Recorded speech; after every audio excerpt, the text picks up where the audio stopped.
Hey guys, and welcome back to my channel. My name is L. Lauren, and I'm the author of the story you're about to listen to. So, this week's story is the next installment of the Hitman's Apprentice, and I hope you guys enjoy it. Thanks. Part 2. Orion and Ajax spent 2 more weeks in the North Dakotan wilderness, cleaning Ricky's home and spending time with Ricky's family. Marlene accepted them as the 2 sons she never had and sent them home with constant leftovers, frozen meals, and baked snacks. Each time she handed the stacked aluminum pans to Ajax, his cheeks filled with color, and he stared at his toes, accepting the food with grateful reluctance. Orion was less embarrassed and issued Marlene a hug and kiss each time they left her place well past sundown. The girls had adjusted to their presence too. Each night Jimena and Ajax spent time playing strategy games and arguing theory. Orion, Marlene, and Valeria viewed episodic soap operas on television. The 2 women summarized the shows he had missed, and they watched new episodes with sparkling grape juice and champagne flukes and smiles on their faces. Their time at Ricky's ended with a frantic call from Rain reminding Orion they had only 4 weeks left for wedding planning, and Friday after dinner, Orion and Ajax packed the last batch of home-cooked goods on top of their suitcases, locked Ricky's place, and traveled back down south. When they arrived at Ella's place, Orion stepped out of his silver hatchback and into intense wedding planning with Rain at his side. The next 4 weeks were spent traveling from town to town gathering supplies for Rain's bachelorette party, Sicily's baby shower, and Rain and Trav's wedding. The amount of work left to be done was endless, but Orion tackled it week by week. Orion settled on a local photographer, an expertly mixed compact disc of songs, and a potluck for both the bachelorette event and the wedding reception. They spent 2 days preparing Rain's registry and compiling a shoddy list of guests over umbrellaed margaritas, and after the initial planning, they focused on dress shopping. After 3 days of exploring the closest boutiques to no avail, they drove 4 hours outside of town to a luxury bridal store. Rain filled the anxious silence with mindless chatter as she browsed wedding invitation templates from a design book. "We have to find something here, okay?" Orion turned into the parking lot of a huge brick warehouse and looked at Rain. "And preferably nothing requiring alterations." "I know. I'm sorry I'm being such a hassle. I want to look perfect, you know." "Hun, you looked perfect in the last 20 dresses you tried on. We've tried ball gowns, sheaths, mermaids, A-lines. What kind of dress do you want exactly?" "And there's the problem. I really don't know. I know some girls dream of being married and having children, but I never thought about it until Trav asked." "Okay, well, what's been your favorite dress so far?" Rain tipped her head, rolling her eyes to the ceiling of the hatchback. "Well, I didn't like the ball gown because it was entirely too much fabric. I don't want to look like a cake topper on my wedding day." "Oh my God, the cake. We have to get a cake. What's our plan for having a cake? Do we have a cake plan? I don't even know what kind of cake Trav likes." "We will deal with the cake later. Focus. We're here to get a wedding dress." Rain flailed her hands, cupping her face. "Okay. Right. I don't like the ball gowns, and I think the mermaid is too dolled up for me. I want something more casual." "Okay, good, so we should focus on A-lines or sheaths." Orion pinched the bridge of his nose. "I seriously know entirely too much about wedding dresses now." "I'm sorry." Rain winced. "Don't be. I'm excited to do this with you, but I never expected to know so much about wedding dresses. However, could you imagine Jay here?" Rain blinked and laughed. "Oh, nope. Not at all, but I bet under all those black shirts and brooding looks he has a great eye for fashion." "I'll take your bet." "How do you want to test it?" I'm probably going to accompany them for their tuxedo fittings. Plus I need one for me anyway, so I'll find out then." Orion winked, turning off the vehicle and pocketing the keys. "Come on. Let's go inside." Rain nodded, and with linked arms, they strolled inside the bridal shop. A round older woman greeted them at the door, and whisked them into a private fitting area with 2 wing-back chairs and a side table full of bridal magazines. She grilled Rain with question after question, asking about her budget, preferred dress color and style, veil or no veil, and even shoes before exiting the dressing room in search of dresses. Rain looked at Orion. I didn't even know wedding dresses came in colors other than white. My mother wore a decorated red dress. Really? Red is weird for a wedding. Rain crossed her legs. Orion shrugged. She's Indian. Like, from India. Grandpa wanted something traditional when she married my father. The story is they had 2 weddings. They did the traditional Indian one first, then she changed into a white dress and had an Americanized wedding for my father's family. 2 dresses. 2 weddings? Yes. Cromwell weddings are lavish. Was yours? Orion pressed his lips together and turned to the door. Technically, on my wedding day, I wasn't a Cromwell. Neither were your sisters. Yes, well. Orion wet his lips. This would be so much more enjoyable with wine. Rain watched him before allowing the blatant subject change. Wine around dresses is a terrible idea. True. He chuckled as the consultant returned with 3 dresses slung over her shoulder. Okay guys, I brought 3 very different dresses to get a feel for what you're looking for. The squat older woman hung the dresses on the rack inside the room. So first I have a strapless lace sheath dress in ivory with a floral belt and a sweetheart neckline. Rain looked at Orion. What do you think? I don't think you're an all-lace kind of girl, but you should try it on anyway. Rain peeled off black leggings and an oversized shirt and stepped into the dress. The consultant laced the back of the dress, and Rain peered into the mirror. At first her expression was void, but after another minute she frowned. I'm not an all-lace kind of girl. I think this is entirely too feminine for me. What don't you like about this dress? The consultant folded her arms across her belly, grabbing her elbows with pudgy fingers. Rain tipped her head. Her straight black hair swayed over her bare shoulders. I don't like the strapless, the color, or the weird belt. How do you feel about the lace? Orion asked. I think the color makes the lace look more obvious. I don't think the lace would bother me if it were white, The consultant nodded. This one does come in white. Would you like for me to pull it? Rain shook her head. No thanks. What else did you pull? The consultant showed her a spaghetti strap A-line dress with a lace bodice and plunging neckline. Too sexy, Rain and Orion said in unison. And last, I have this one. The third dress was another A-line dress with capped sleeves and a lace front starting just under her collarbone. The lace faded at the waist, and the dress continued to the floor in a cascade of soft chiffon. I don't like the top. Orion snagged a bridal magazine from the counter and flipped through it. The illusion bodice? The consultant lifted her plucked eyebrows. Sure. It's too obvious. There's no illusion about it.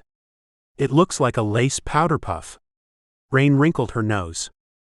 This is one of our best-selling designs. Orion looked up from the magazine. I'm sorry, what's your name again? He looked at the consultant. My name? Sandra. Okay, Sandra. We're having a casual outdoor wedding in late summer, and I'm thinking white is probably the best color, but I picked out 2 I think we should try. One's sheath and one's A-line. Orion handed the magazine to the consultant. The consultant nodded. I can pull these. One moment. She breezed from the room. Rain returned to her original clothes, draping her shirt over her form and sitting down next to Orion again. Oh, I like this one with the halter neckline. She's bringing it. You have nice shoulders, so I think it would work. Plus, it's secure, covers your chest, and has a sash at the waist. Sash? Yes. Apparently, it's what they call the belt. Huh. Well, okay. What's the other one you picked? Orion flipped the page and pointed to a warm ivory dress with a faint paisley design. The bust faded into a sheer neckline, showing the model's pale skin through the gauzy organza. I like this one because it still has your shoulders out, gives you a defined waist, and isn't actually florals. And I thought the warm color would look nice against your olive skin. I don't know if I can pull it off. What? Also, look at the price tag. I don't know if it's worth it to spend nearly $2,000 for one day. Not even a day. More like 5 hours. Okay. I'll pay half. What? Why? No, you can't. Yeah, I can. I mean, technically Jay can, but until a few months ago, he managed his money in a shoebox. I didn't get you a wedding gift anyway, so let me pay half. You don't have to get me a wedding gift. You're planning the wedding. And if you like this dress, which it seems like you do, I'll pay half. Don't think about the price, just think about how you feel in it. Fine. It's still a dumb expense. Orion turned the pages of the magazine as Rain drummed her fingers on the cushioned lounge chair until the consultant returned with both dresses. Here we are. She hooked the new dresses on the railing and spread them apart. Rain gravitated toward the warm ivory dress, feeling the embroidered macrame through the plastic covering. Let me try the other one. Rain sighed. Why? Try the one you're looking at, honey. It's a beautiful dress, the older woman chided, bobbing her head. She smiled and uncovered the dress for Rain, unlacing the back. Orion rolled his eyes and smiled. Rain chewed her bottom lip. Okay, fine. I'll try this one first. She peeled off her clothes again and slid into the dress, holding the bodice to her body as the consultant laced the back. How are you planning to wear your hair on your wedding day? I haven't thought about it. Rain looked at Orion. You look beautiful in this one, and I think your hair should be up.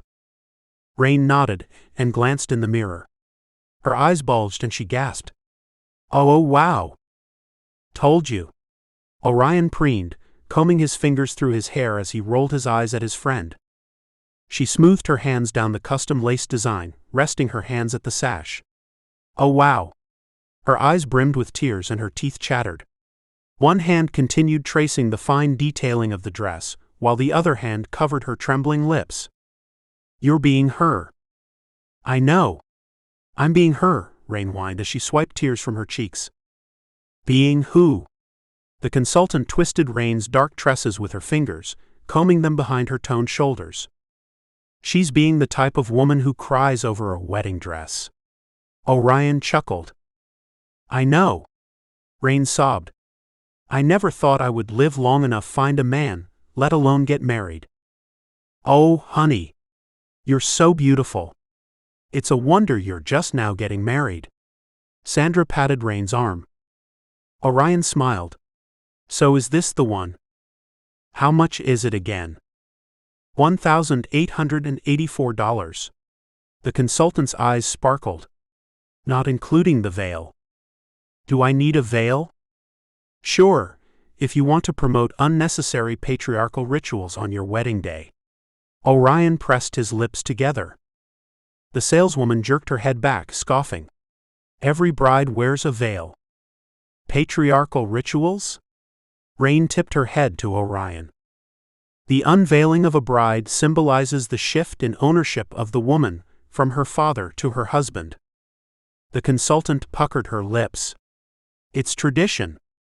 Some traditions need to change. Orion closed the bridal magazine and looked at Rain. This one? Veil or no? Can I make a final decision after we decide on a hairstyle? Orion nodded. Sure. Okay. This dress. Veil to be determined. Rain looked at the consultant. Would you like to pay for the entire thing today? We can do a deposit now, and you can call us with the finished amount at a later date. Rain nodded.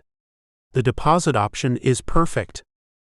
They paid the deposit on the wedding dress and exited the dress shop with tulle on their heels and perfume clinging to their clothes. The next week, they finalized the invitations and mailed them, hem-hawing about officiating the wedding. After a long security debate, Rain decided against it, and Orion accepted her decision. They purchased Orion a coral suit with white detailing and white loafers, fit Sicily into a light peach dress with an empire waist, and Kiona in a rich sunset cocktail dress. Orion sent Trav, Ajax, Zeke, Guy, and Jake tuxedo shopping with color swatches and strict instructions. Luckily for Orion, Ajax accidentally purchased oxblood loafers instead of black loafers, and he earned a crisp $50 bill from Rain. With the majority of the wedding plans finalized, Orion and Rain switched to the baby shower and breezed through the planning. The day of the baby shower, Orion woke before the sun, showered and dressed in shorts and one of Ajax's faded shirts. He entered the basement portion of Ellis Inn, removing tray after tray of previously prepared food and setting them on the counter. Then he focused on decorating and rearranging the room. He arranged the couch and chairs in a circle and draped cloth decorations over the coffee table and side tables. He placed plastic baby toys on top of the cloth. Hola! Rain bounded down the stairs hours later, roping Orion into a hug. When did you get up? You've already done most of the work I thought I was helping with. 5 o'clock, I think. I don't remember. He smiled. It's fine. I couldn't really sleep. Me neither, actually. I was thinking I do want an officiator. I know we already discussed it, but I don't know. No problem. Orion smiled more. Anyway, I have Jay handling the guests' arrivals, presents, and record of attendance, so Sicily knows who to send thank you cards to. You're leaving Ajax in charge of greeting guests? Trav is with him. They'll be fine.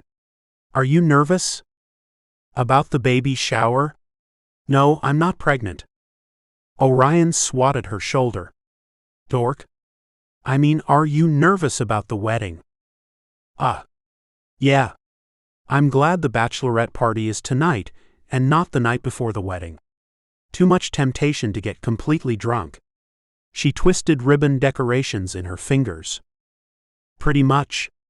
Orion tacked paper images on the wall. Though, you have nothing to worry about. Trav isn't going to stand you up on your wedding day or anything. Orion snickered. I know, but what if I walk down the aisle and fall on my face or something? Then you get back up and keep walking? But it would be really embarrassing. True. Orion shrugged. But look on the bright side. Quick wedding, quick reception, and honeymoon sex. Very true. You know, Trav and I haven't done it since we really started wedding planning. He decided waiting for a month would make our wedding night more special. He decided giving himself blue balls was going to make the night more special? Rain shrugged. I think he's trying to make our first time as a married couple different from all the other times. I don't know. Maybe you should ask Ajax. It was his brilliant idea. Orion lifted his eyebrows. Ajax suggested you guys hold off on sex until your wedding night? He suggested we even sleep separately, so we can miss sleeping together and be able to enjoy all of it with fresh eyes.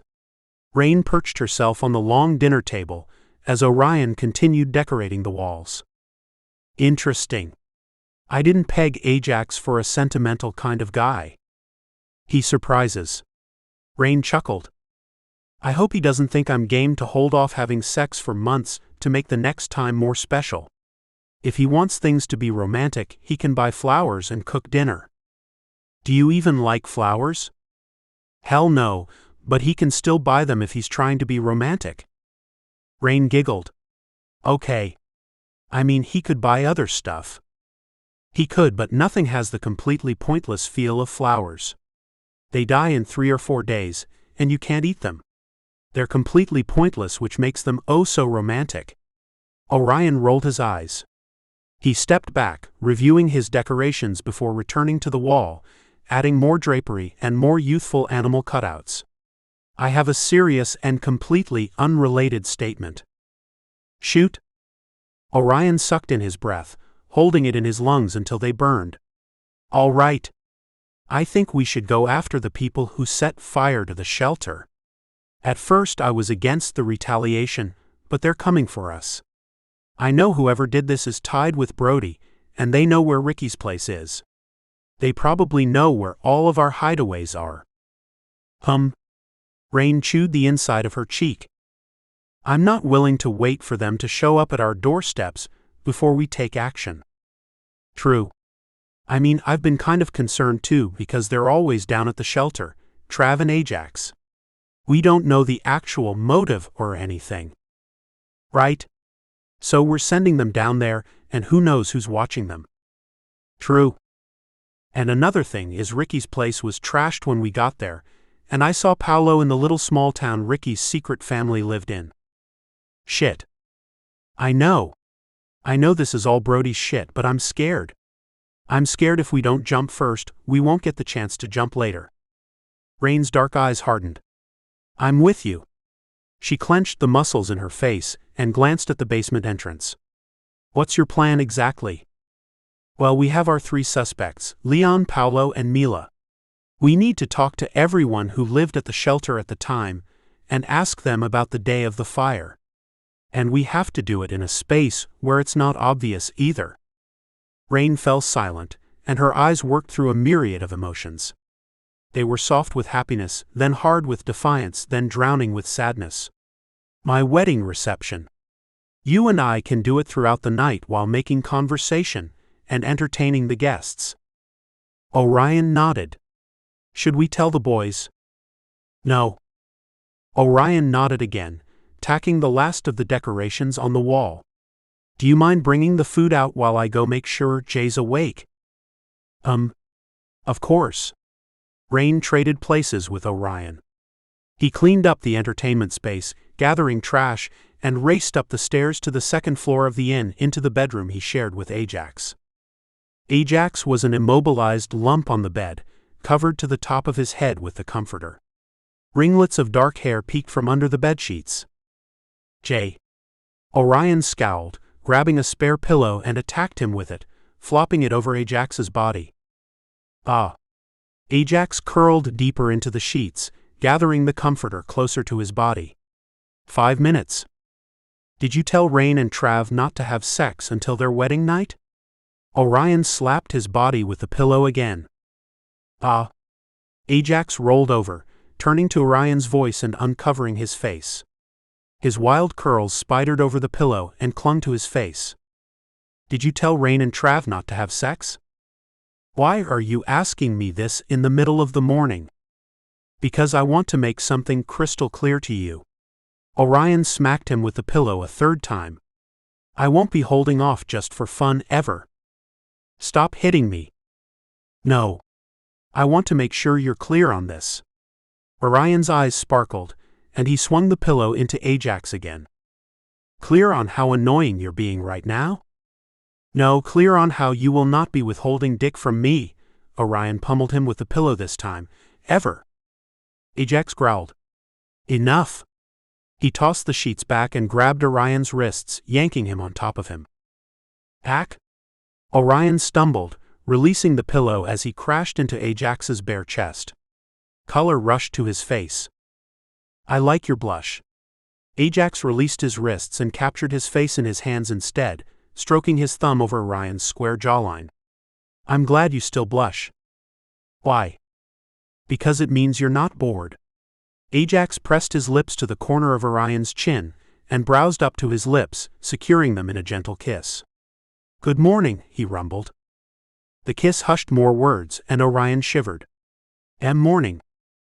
Trav was concerned about it being the same as any other time, so I told him sometimes holding off makes it better when it finally happens. Like when I suck you off, but we don't fuck until later. You didn't tell him those details, did you? No. Good. I don't want Trav knowing about our sex life. Ajax smirked. All right. Let me up. I have to do baby shower stuff, right? Right? Orion slithered off of Ajax, tucking his hands between his thighs and settling on the corner of the bed. Are you done with all the other setup? Ajax stood, slipping a hand in his boxer briefs and tugging them down as he scratched hidden skin. Orion stared at the burly man. "What? Are you done setting up, or y'all need anything?" "I think we have everything we need." "And after y'all are doing the bachelorette thing with strippers and alcohol?" "We're doing the bachelorette thing, but no strippers and only alcohol for the adults. It's more like a girls and Orion night in. We rented romantic comedy movies, and we're going to have an adult slumber party. So basically watch a few movies and fall asleep at 10 o'clock? Maybe 10:30, but we scheduled brunch at a place in the city." "Brunch? Rich people shit." Ajax snorted. "I love brunch." "Proving my point." Ajax dropped his boxer briefs off his hips and sauntered to the bathroom, pausing in the doorway and looking over his shoulder. "You joining me or just going to keep checking out my ass?" "I didn't know you had extended an invitation." Orion bounced to his feet, clawing his clothes off him, and followed Ajax into the bathroom. They emerged 30 minutes later with liquid smiles. Orion bore the telltale marks of a rough ride. Orion grabbed his clothes, covering pink welts and darkening bruises with his shirt. He traded his shorts for jeans and loafers and led Ajax down the stairs. They completed final decorations minutes before the first guests arrived. Orion collapsed into a kitchen chair and closed his eyes, resetting himself before hopping back up. He welcomed guests after Ajax took their name and their gift. In lieu of games, they ate and chatted. Sicily beamed with happiness, as all of her mixed-gendered friends and family members milled about the basement. After all the guests had been greeted and everyone had settled with a plate of food, Sicily eased herself between Rain and Orion and behind a stack of gifts. She unwrapped a baby monitor, nightlight, 4 boxes of diapers, 3 boxes of unscented baby wipes, and a plethora of toys while she nibbled the various finger foods from her plate. Once the gifts were all opened, she set them aside, and Ajax placed a full sheet cake on the coffee table. Sicily and Jake gripped the knife together and sliced into a marbled pink and blue cake. Sicily rubbed her belly as they promised the crowd twins, a boy named D'Angelo and a girl named Christian. Everyone cheered. Jake kissed Sicily's cheek and rubbed her back before they parted ways. Jake and most of the men floated toward the mounted television and engrossed themselves in multiplayer video games and talk of the upcoming football season. Sicily, most of the women, and Orion piled around the table. Shaniqua and Yvonne shared their birthing stories, and they discussed the major questions surrounding motherhood and child-rearing well into the afternoon. When dusk fell, Orion, Sicily, and Ajax kicked everyone out of the basement and reset for Rain's bachelorette party. They arranged masses of blankets and pillows on the ground, pushing the furniture out of the way. Sicily stacked the movie playlist beside the television and set out an entirely different selection of finger foods, filling the coffee table with penis-shaped cookies and white icing dip. The party guests arrived in lounge clothes, and everyone spent the night talking about marriage, relationships, and men with classic romantic comedies as background music. Orion fell asleep between Rain and Sicily, snuggling into his best friend, with Sicily's round belly against his other side. A week after the bridal shower and the morning of the wedding, Ajax woke up on the floor of Trav's temporary room with a splitting headache. He rolled over, groaned, and rubbed his pounding forehead. The night before had been filled with drinks, catching up, and half-dressed women offering lap dances to all the men present. Ajax had abstained from the lap dances but not from the drinks. "Fuck. I'm getting too old to party like this." He rubbed his face again and sat up, peering at the clock. 11:39. Ah. Fuck. Ajax pinched the bridge of his nose and stood up. Trav. He kicked the side of the other man's bed with a booted foot. What? Damn, it's bright in here. Yeah, it's 11:30 and you're getting married in about 3 hours, so you need to get in the shower and wash the drunk off you. Ajax ripped the comforter off the bed and tossed it on the ground.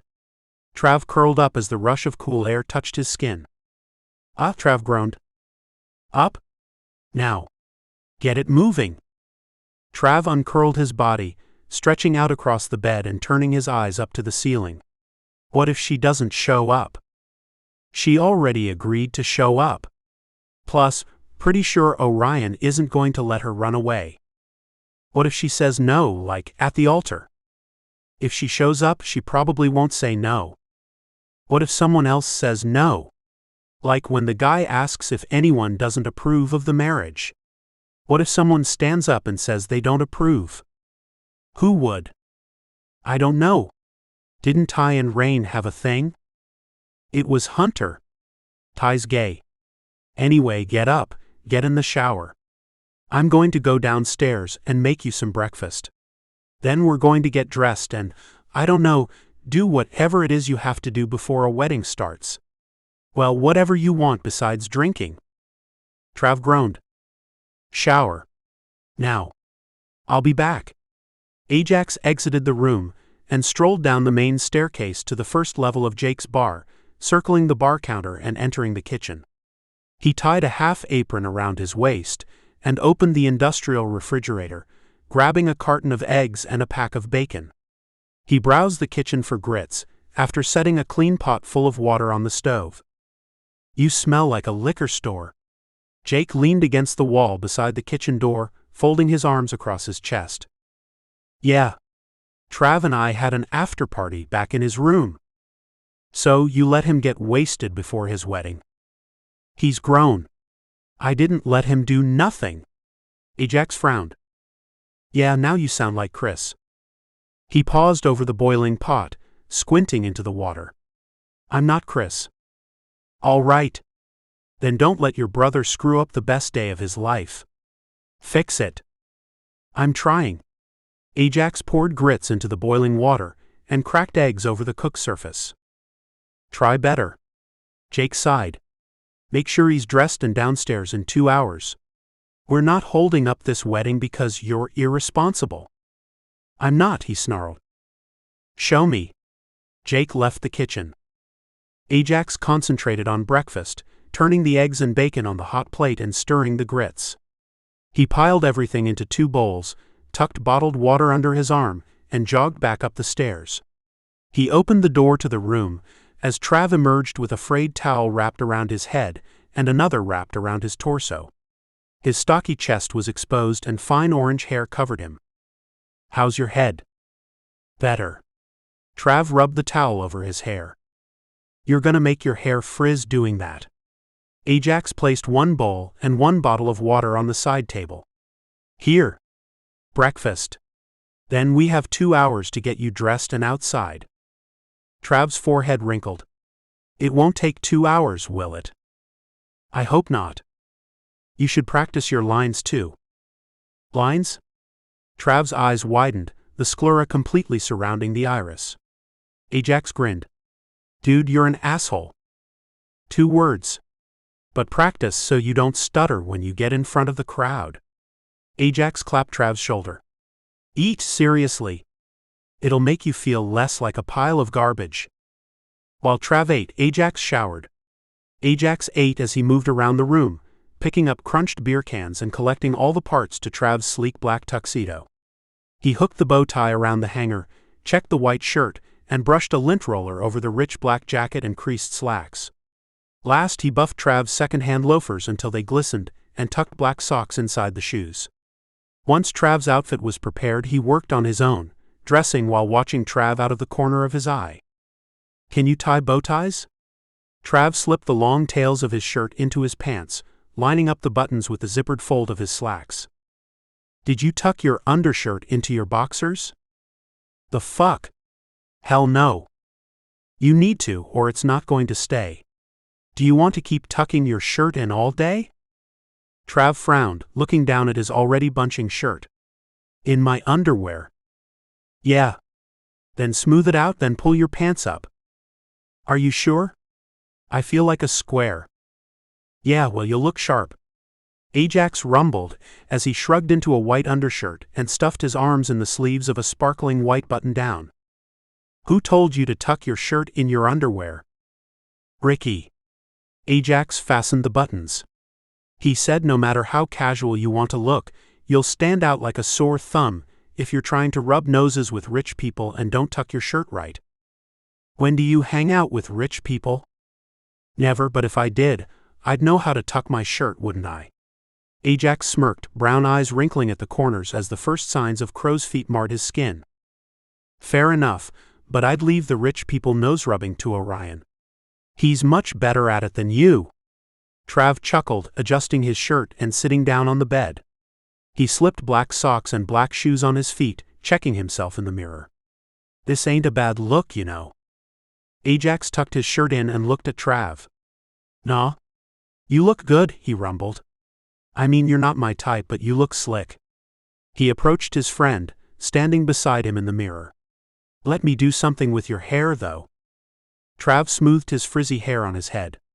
Do what with it? Either try to comb it down or put some gel in it and make the curls look good. You learned how to fix hair from Ricky too? No. I learned how to fix hair from D. Sit in the chair. Ajax pointed to the office chair beside the built-in desk. He rolled up his sleeves and snagged an assortment of hair gels from the bathroom, along with a fine-tooth comb. After wrapping a towel around Trav's shoulders, he coated the other man's hair with gel and sectioned it with the comb, running the end of it through Trav's hair and curling it at the same time. The final result was rich ginger ringlets framing Trav's round face. Ajax handed Trav a mirror. How's it look? Huh. Surprisingly good. Whatever. Ajax snatched the mirror away with a smile. Finish getting dressed. Ajax styled his own hair in a similar fashion, but he let the curls form on their own. They danced around his square features, licking at his cheekbones and his heavy jawline. Can you tie a bow tie? I've tried about 10 times, but it's not working for me. Ajax blinked. I can tie it on myself. Let me try. Otherwise, I can probably get Rye up here to tie it for you. Ajax adjusted his own bow tie around his neck and stepped over to Trav. He fussed with it, growled and fussed with it some more. Damn it. Okay, look. Call Orion before you destroy the thing, and I look stupid. Ajax muttered, sure. He put his phone to his ear after dialing Orion's phone number. After 4 rings, the call went to Orion's voicemail. Yeah, he's not answering. Hang on, I'll walk down the hall. Ajax stuffed his feet in sleek loafers and exited the room, wandering past dressed guests and frantic employees. He knocked on the door to Rain's suite. Booger barked from inside the room, pawing at the wall. Who is it? Orion called, before he yanked the door open. Oh, Jay. Hi, what do you need? The smaller man's green eyes scanned over him and fluttered. He ran his tongue over the front of his teeth, and a little smile lifted the corners of Orion's lips. Ajax stared at him, fixing his gaze on the neatly tucked white shirt accentuating his lean form and the coral jeans sitting low on his hips. Ajax's nostrils flared and he swallowed. His eyes traveled up to Orion's face, following the swoop of white gold bangs across his smooth forehead and behind his ears. His straight hair tickled the collar of his shirt. You look good, he rasped. Thank you, but what do you need? Ajax licked his lips. Right. Trav needs help with his bow tie. Orion lifted tailored eyebrows. And? You're the best man. I know, but I can't figure it out. Who did yours? I did. Orion pursed his full lips at the corners. And you couldn't do Trav's? No. It'll take you 5 minutes to do it, and then we're ready. The smaller man sighed. Fine. You look good too. Let me tell Rain I'll be right back first. Orion closed the door and spoke to Rain before returning and following Ajax down the hall. He balanced on his toes as he tied Trav's bow tie on his thick neck and smoothed his jacket over his broad shoulders. Thanks, Trav muttered, adjusting his collar and rubbing the back of his neck. No problem. You look really good. Orion kissed Trav's cheek and looked at Ajax. Walk me back down the hall. Ajax's face warmed as he stepped out into the hallway with Orion again. They walked in silence back to Rain's room, but when they arrived, Orion looked at him, lacing their fingers together. You should wear suits more often. Yeah? Because you look so sexy. He lifted on his toes, placing a soft kiss on Ajax's lips. I can't wait until tonight. What happens tonight? Ajax slid his hands around Orion's torso, rubbing his back and settling his hands at his hips. He squeezed them. Best man, man of honor. Yeah, what do you want to happen tonight? I want you to rip this suit off of me and fuck me while you're still dressed? Orion pressed his hips into Ajax. Ajax nodded. Sounds like a plan, but I may want something a little sooner. Something like what? Like your cock in my mouth. Maybe between the ceremony and the reception, I can get a little appetizer? Maybe. Orion giggled. Okay, I have to finish getting the bride ready. He kissed Ajax again, before slipping out of his grasp and disappearing back into the room. Ajax lingered by the door, listening to soft voices and muffled movements before he checked on the other 3 groomsmen, adjusting bow ties and jackets. Once guests had mostly settled in their seats, Ajax guided Trav, Guy, and Zeke to the green space they had spread flower seeds months ago. Rows of chairs had been nestled in the summer blooms, with a wide aisle between them. Ajax's heart pounded as he lined the groomsmen up and sent Trav to the front. Trav lingered on the left side, pacing in circles. The coral and white color scheme matched the balmy July heat. Look at me. Ajax touched Trav's shoulder, spinning him around as they milled in front of the rumbling crowd. He adjusted Trav's bow tie and picked at his hair. Nervous? Fuck yeah. Remember, you only have 2 words. Trav forced a smile. Yeah. Thanks.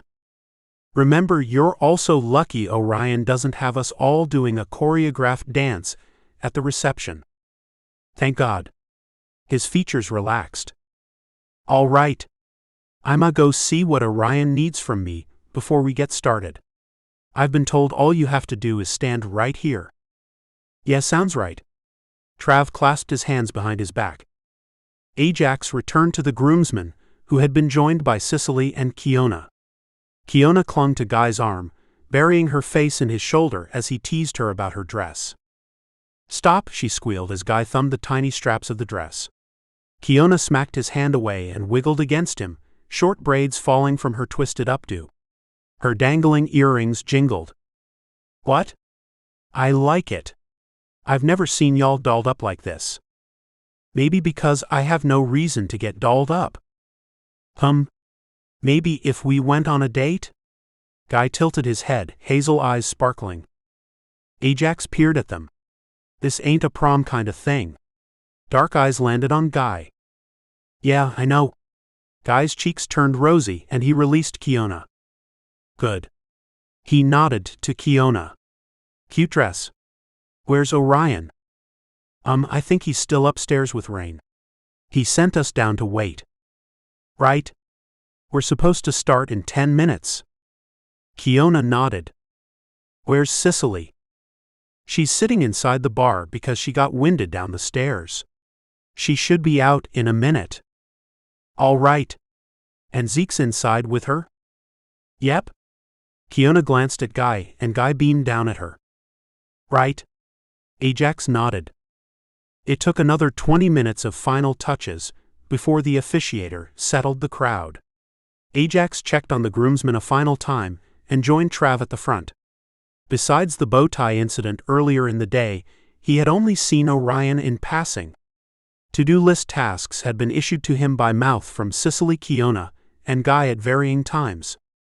When the officiator announced the beginning of the ceremony, Ajax followed Trav up to the center podium, and they both stood before the gathering of people.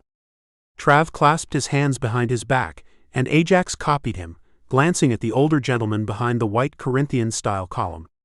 His eyes traced the intricate designs as the procession started. Instrumental music filled his ears, and the overwhelming scent of mature florals filled his nose. Kiona and Guy walked down the aisle with their arms linked together, smiles playing on their faces as they exchanged flirtatious glances. At the end of the aisle they paused and Guy released her arm. Guy took his position behind Ajax as Kiona posted herself on the bride's side, leaving space for the other 2 bridesmaids. She held a small bouquet of orange and cream flowers wrapped in white ribbon. Zeke and Sicily followed their path. The younger man supported the majority of the pregnant woman's weight, and they advanced gradually. When they reached the front, Zeke grabbed a chair from the audience and set it in front of Kiona. Then he retrieved Sicily, walking her all the way to the chair, before he retreated and found his place behind Guy. Ajax's heart jumped into his throat as Orion emerged at the end of the long fabric-covered aisle in his tailored suit with his hair falling around his face. His cheeks bloomed when their eyes met, and he suppressed a little grin, picking at the floral bouquet in his hands. Escorted by no one, Orion walked through the crowd with the sun glowing behind him, haloing his lean form. His green eyes were incandescent, and Ajax drowned in them.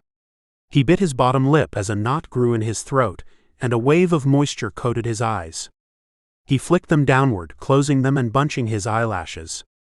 "Damn," Ajax exhaled, bottom lip trembling with nerves. He fluttered his eyelashes and glimpsed Orion again. He had advanced closer now, and the lazy smile on his face had spread. It reached his twinkling eyes and dimpled his translucent cheeks. At the end of the aisle, Orion paused for an eternity and flashed a dazzling smile to everyone already at the front. His hair swirled around him as the wind caressed his skin, carrying Orion's pine and mint cologne to Ajax's nose. Ajax looked down again, and Orion moved in front of Sicily, cradling the small bouquet in his hand. When Ajax looked up again, Orion met his eyes and offered him a little wave. He blew him a kiss, and it warmed the tips of his ears and tickled his insides. Once Orion had taken his place, Booger woofed and trotted down the aisle. A white pillow had been fitted to his barrel chest, and with a wagging tail, he pranced through the crowd to the front, stopping at the column. Orion crouched and beckoned the dog closer, untying one ring from the pillow and slipping it into his pocket. He kissed the dog's nose and pointed to Ajax. Booger lapped Orion's cheek. He wrinkled the freckled bridge of his nose in a giggle, and the crowd roared with affectionate noises. Ajax's heart ached, and he sealed his lips together. Salty tears stung his eyes, but he blinked them away a second time. Booger wiggled over to Ajax, who took the second ring and sat down. Ajax patted his head, murmuring praise. "May we all rise for the entrance of the bride." The officiator's voice was miles away, clouded by the deafening sounds of Orion's minute movements.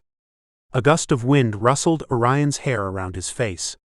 The smaller man curled his hair behind his ears and turned his head to the side, exposing the ivory column of his neck and a tiny tattoo at the edge of his hairline. Ajax narrowed his eyes and wet his top lip before he ripped his eyes away from Orion and glanced to Rain as she emerged from the bar with Jake at her side. She clung to Jake's arm and held a huge floral bouquet in her other hand, and her train billowed behind her. Ajax looked from Rain to Trav, whose face was wet with an overflow of tears. Trav rubbed his blotchy cheeks with the sleeve of his jacket and pinched his eyes and the bridge of his nose. Ajax squeezed Trav's shoulder. "Remember 2 words," he whispered. Trav exhaled in a watery chuckle, nodding as a fresh flood of tears swamped his face. Rain's face was distorted with emotions too. Tears striped her cheeks, and she buried her face in Jake's shoulder as they approached the front podium. With no veil, Jake kissed her cheek and released her, taking a seat in the front row. The officiator nodded his approval and addressed the crowd. "Friends and family, Travarius Green and Rain Young are here today to happily proclaim their intention to marry. In so doing, they are allowing us to participate in the celebration of a love which they have nurtured for some time. Theirs is a partnership freely chosen and founded on friendship, trust, and respect." Aided by a small microphone clipped to his shirt collar, the man's voice boomed over the crowd. Trav nodded at the man's words, scrubbing his eyes again and regaining his composure. He puffed out his chest. "A good marriage must be created. It means never being too old to hold hands, and remembering to say I love you every day. A good marriage is not just marrying the right person, it is being the right partner." The officiant beckoned Trav and Rain closer to the podium. Rain surrendered her bouquet to Orion. "Now, repeat after me." The officiant rolled his shoulders. "I, Travarius Green, take you, Rain Young, to be my wife." Trav blinked. What? Then he scowled, cheeks pooling with color as he flicked his eyes back at Ajax. Ajax shrugged and jutted his chin forward, a toothy grin touching his face. Sorry, Trav muttered. I Travarius Green take you Rain to be my wife. He continued repeating after the officiant, until the officiant switched to Rain. You repeat after me too. I Rain take you Travarius Green to be my husband. I Rain take you Travarius Green to be my husband. She stumbled over her words, blotting her cheeks with soft tissues. Orion beamed at their vows, covering his lips as his green eyes sparkled with moisture. He smiled behind his hands even as tears sailed down his face and stained his coral jacket. Ajax twitched as each teardrop darkened Orion's suit, balling his hands into fists and digging his nails into his palm. The officiant continued the ceremony, asking Trav if he promised to love, honor, cherish, and protect Rain, forsaking all others and holding only unto Rain. Trav nodded, tears flooding him again. He rumbled a watery reply, I do. The officiant asked the same of Rain, and she whispered her pledge. Her voice cracked, and she said it a second time. Can we have the rings? The officiant looked at Ajax and Orion. Ajax handed his ring to Trav, rubbing his best friend's shoulder at the same time. Orion slipped the second ring to Rain. Trav and Rain took each other's hands in front of the podium, and as the officiant had them repeat the words for the ring exchange, Ajax peered at Orion again. Orion's masculine beauty struck him. He stared, drinking in an unobstructed view of Orion's strong features mixed with his delicate ones. Orion winked at him, and his cheeks burned. By the power vested in me, I now pronounce you husband and wife. And for the part we've all been waiting for, you may now kiss your bride. Trav cupped Rain's face in his hands and advanced on her. He bent his neck and pressed his lips to hers. Both of their faces reddened as the crowd applauded. Orion cheered, whistling through his fingers after tucking both bouquets under his arm. I present to you our happy couple. The officiant concluded the ceremony with his own applause and motioned for them to lead their way down the aisle. Trav laced his fingers with Rain's and lead her, pausing and stealing another kiss before they walked. When they left, Orion and Ajax escorted Booger down the aisle after them, meeting the newly married couple inside Jake's establishment. Oh my God, it's over! Orion jumped into Ajax's arms, and no one died. You did a good job, Ajax rumbled, squeezing Orion closer to him as the other bridesmaids and groomsmen joined them inside. Thank you. He relaxed his arms over Ajax's shoulders and tilted his head. I caught you looking at me when you were supposed to be focusing on Trav and Rain. Must have had something in your eyes. Me or you? You. Ajax kissed Orion's nose. I couldn't stop thinking about tonight. Orion rolled his eyes.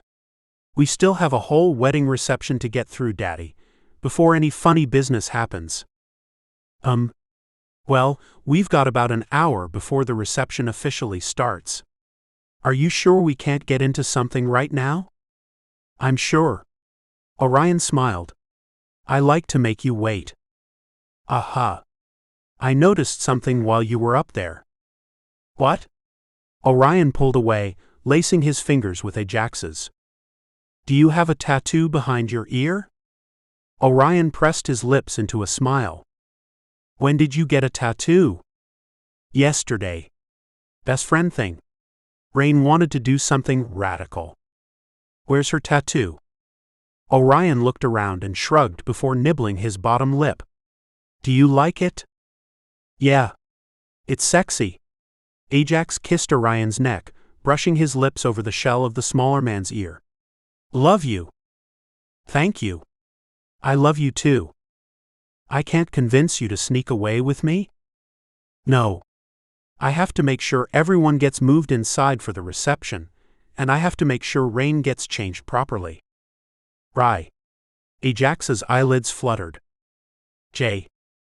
I want you. Right now. He trailed his nose up Orion's neck, inhaling his natural scent. Jay.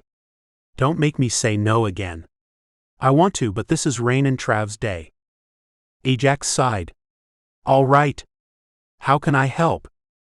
Check on everyone in the kitchen. Make sure the music is prepared for the first dance.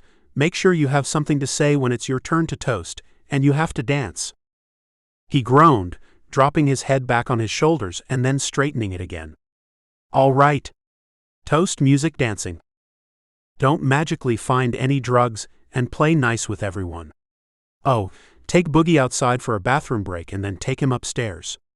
I made him a frozen treat bowl, so he wouldn't be bored the whole time we were at the reception. Okay. Ajax squeezed Orion's sides, pulling him close a moment, and finally letting him go. As soon as the newlywed couple is on the way to the airport, you're all mine. Promise? Pinky swear. Orion laughed. Okay, Pinky swear. He kissed Ajax's cheek and squeezed his hand before racing upstairs after Rain. Ajax rubbed his hands down his face, squeezing his eyes shut as sorrow constricted his heart.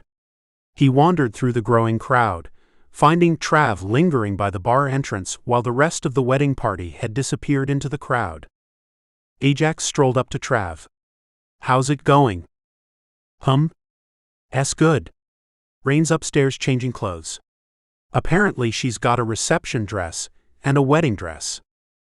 Yeah, reception dress is probably shorter, easier to dance in. Orion's up there helping her. Trav nudged Ajax's shoulder. So I saw you tearing up behind me at the altar. Ajax shrugged. You can admit it. I mean, Orion looks pretty good in his coral suit.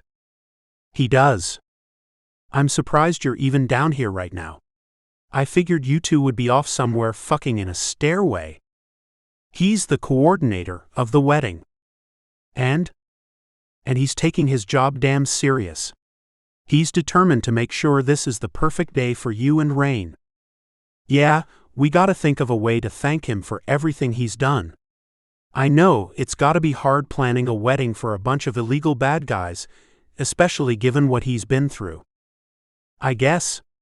I asked him if it was weird, after y'all got engaged, and he said it was fine. He said he didn't want to get married or anything, but he was happy for you. Yeah. Trav nodded. He's a good person like that. Yeah, he is. Come on, he gave me a list of things to get done. Sure. Trav walked alongside Ajax as he checked the music, the cake, and peeked into the kitchen. They ended their tour at the table designated for the wedding party. Did we do everything? I think so. Wait, shit. I need to take Boogie outside and run him upstairs. Orion made a treat bowl or something for him. Really? Boogie's spoiled as fuck. Yeah. The bowl is probably frozen chicken broth with peanut butter, dog treats, and apple slices. Spoiled as fuck. I think he feels bad. Why? Because of how we found him, remember? Oh yeah, you found him shoved in the back of Ricky's place, right? Pretty much. He was a shivering sack of bones when we found him. Orion's convinced he was half dead and tortured, so now he wants to make sure Boogie's included in everything. Even weddings, apparently. I still can't believe Chris named the dog Booger. Like, what the fuck? He thought it would be funny, so he taught him to come to Booger before I had the chance to change it. They found the dog relaxing in the corner, gnawing on an empty water bottle. Boogs, Ajax called, patting the side of his leg. The dog splayed his paws and looked up with the crunched water bottle hanging out of the side of his mouth. His tongue rolled and he spit the water bottle out, scrambling to his paws. Badass. Trav laughed. How was Ricky's family? Good. Youngest daughter is a spitfire, though. She reminded me of Kai. Ajax opened the front door, and Booger rushed outside. As soon as his front paws hit the grass, he stretched his back and lifted his tail, pointing his nose straight forward as he peed half on the grass and half on the sidewalk. Ajax pressed his lips in a thin line, his eyes narrowing as he watched Booger. Were they sad about what happened? The oldest girl was sad a little, but the mother and the youngest expected it. They were mad welcoming, though. We went home with days of food every time we visited for dinner. Booger sniffed along the grass, snorted, and bounded back inside the bar. Ajax patted the top of his head. Did you invite them here? No. Ajax shook his head. He guided Trav and Booger to the stairs, ascending them. I didn't think it was safe considering the situation with the shelter and Ricky's place being broken into. Ricky kept them from us for a reason. Yeah, but how do we know they're safe where they are? We don't, but who the hell besides Orion would go all the way up to North Dakota looking for a hidden family and a dog? Trav chuckled again. You're right. They probably trashed the house to scare us and left. Probably. Ajax placed Booger's frozen dog bowl on the floor in the bathroom of the suite and returned to the first floor of the bar with his best friend. When they returned, the majority of the guests had migrated inside, and Orion hovered at the base of the stairs. There you two are. He scowled. Trav, you stay here. Jay, you go sit at the front table. Orion grabbed Trav's arm and shoved him against the wall. I miss the days when you were shy and quiet. Trav chuckled. Those days are so long gone now. Orion smirked. Stay.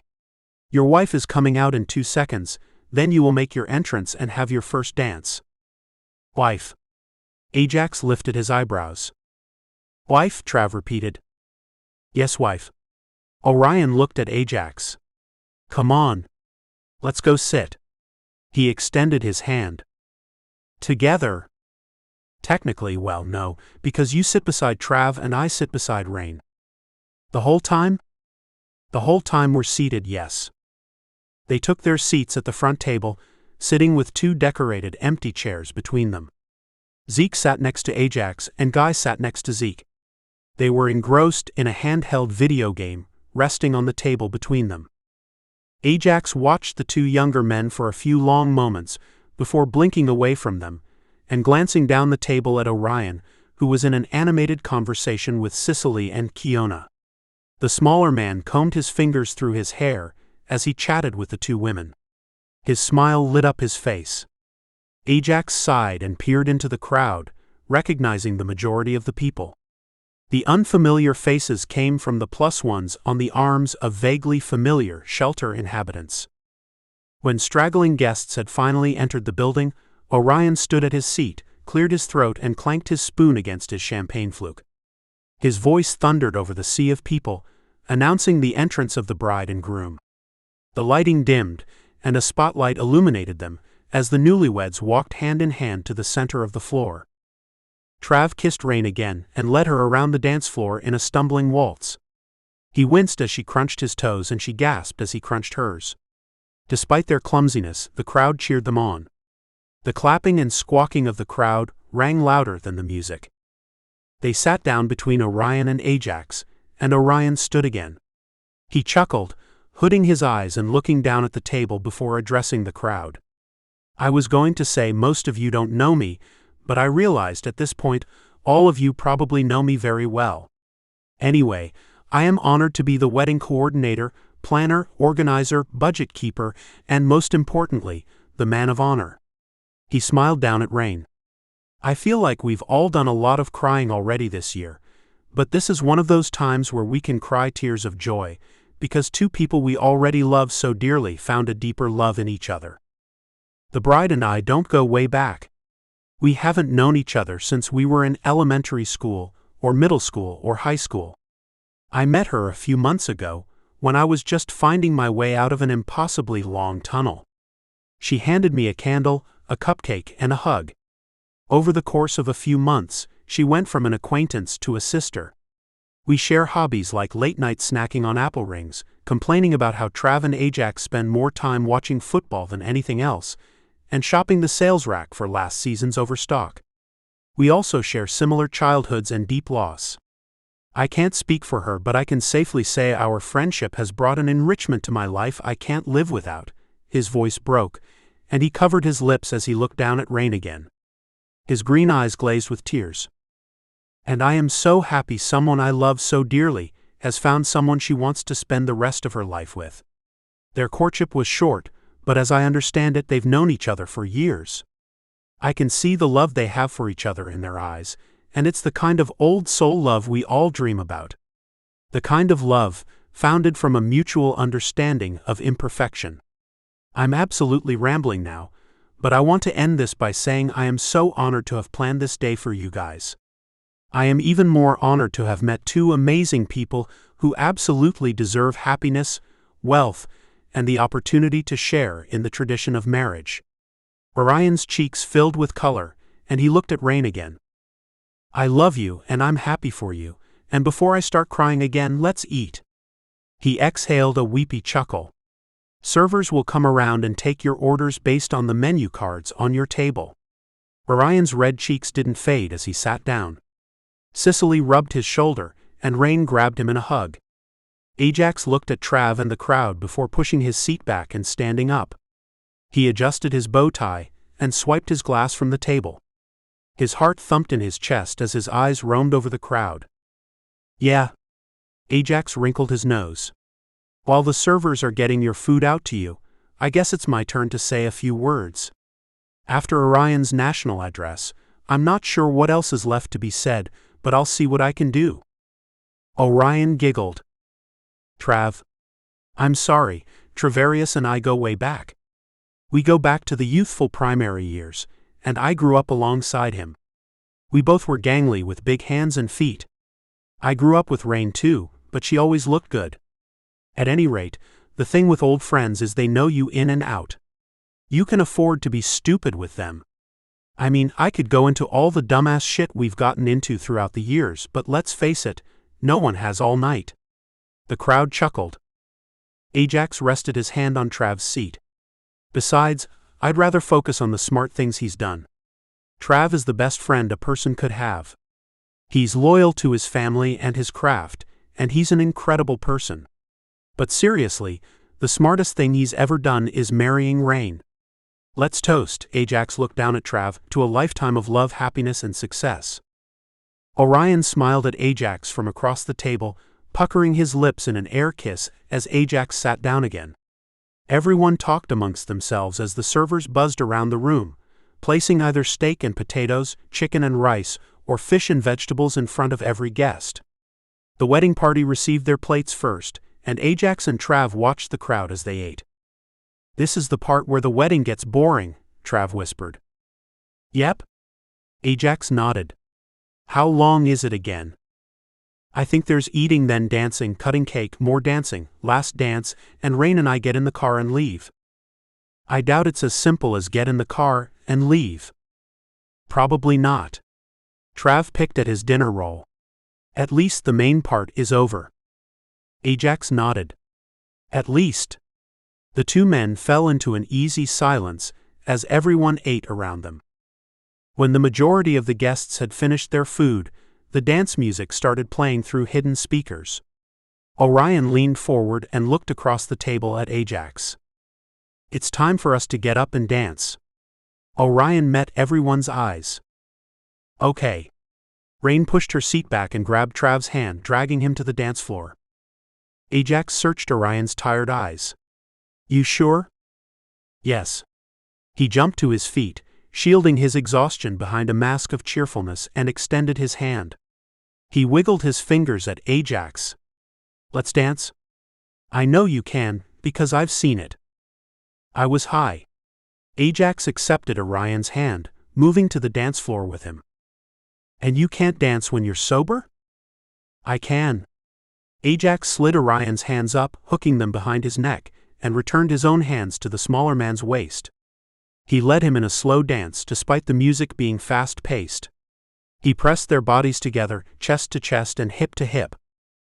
Jay. This song is fast. And? I feel like slow dancing. I mean, I understand this, but the song is fast. Orion chuckled. His fingers tickled the hair on the base of Ajax's neck, sending chills down the length of his spine. You want me to bump and grind on you in the middle of a wedding reception with all these people around? Ajax lifted his eyebrows. Well, I don't think anyone expects us to have good old Puritan family values. Do you have rhythm? Orion pouted. Yes. I have rhythm. I can dance. Okay, after this song we'll dance to the beat of the song. Good. Orion scraped the back of Ajax's neck with his nails. They swayed together along the dance floor, and Orion relaxed into him, resting his head against Ajax's broad chest and tucking his face into his arm. After the cake cutting, Rain and I are going to make rounds to the guests, so you and Trav will have to keep the dance party going on your own. Ajax grunted. If there are enough people dancing, you can sit down, but if it starts to lag, you have to find a partner and get out there, Tiger. Fine. The music rolled into another face-paced song, and Orion broke away from his gentle embrace, wiggling his body to the music. Ajax followed suit, dancing casually and matching Orion's rhythm. 3 songs in, Orion switched partners. He took Trav's hand and stole Rain's place in front of Trav. Rain rested a hand on Ajax's shoulder, moving in front of him for the next dance. Thanks for letting me borrow Orion all day. It's nothing, Ajax grumbled, placing a tentative hand on Rain's hips. He flicked his eyes to Orion and Trav, who were caricaturing professional ballroom dancing, while laughing hysterically. The dance floor had picked up, with all the wedding party dancing. Sicily swirled her hips with Jake red-faced behind her. She rested her palms on her knees and bent forward, looking over her shoulder at Jake. Her pregnant belly fit between her spread legs. She'll go into labor dancing like that. Ajax tipped his head to Sicily. Rain leaned into him as she turned around. Ha! I'm sure dancing is good for opening her hips and the birth canal and strengthening the muscles. So I caught you tearing up during the wedding, and I know damn well it had nothing to do with Trav and my vows. Are you thinking about popping the question to Orion? Rain asked. I wasn't tearing up. The sun was bothering my eyes. We were under an awning. The sun wasn't in your eyes. Why were you looking at me and not Trav? I'm allowed to look away from Trav sometimes. Why are you being defensive? I'm not being defensive. I'm raising valid questions. You should have been focused on Trav, not looking at me. Why does it matter if I got teary-eyed anyway? Because it's cute. You definitely wouldn't have gotten teary-eyed with Chris. He would have probably beaten me up for it, if I had. So, are you going to ask Orion to get married? I don't see why marriage is important. We're together, right? We love each other, right? I guess yeah.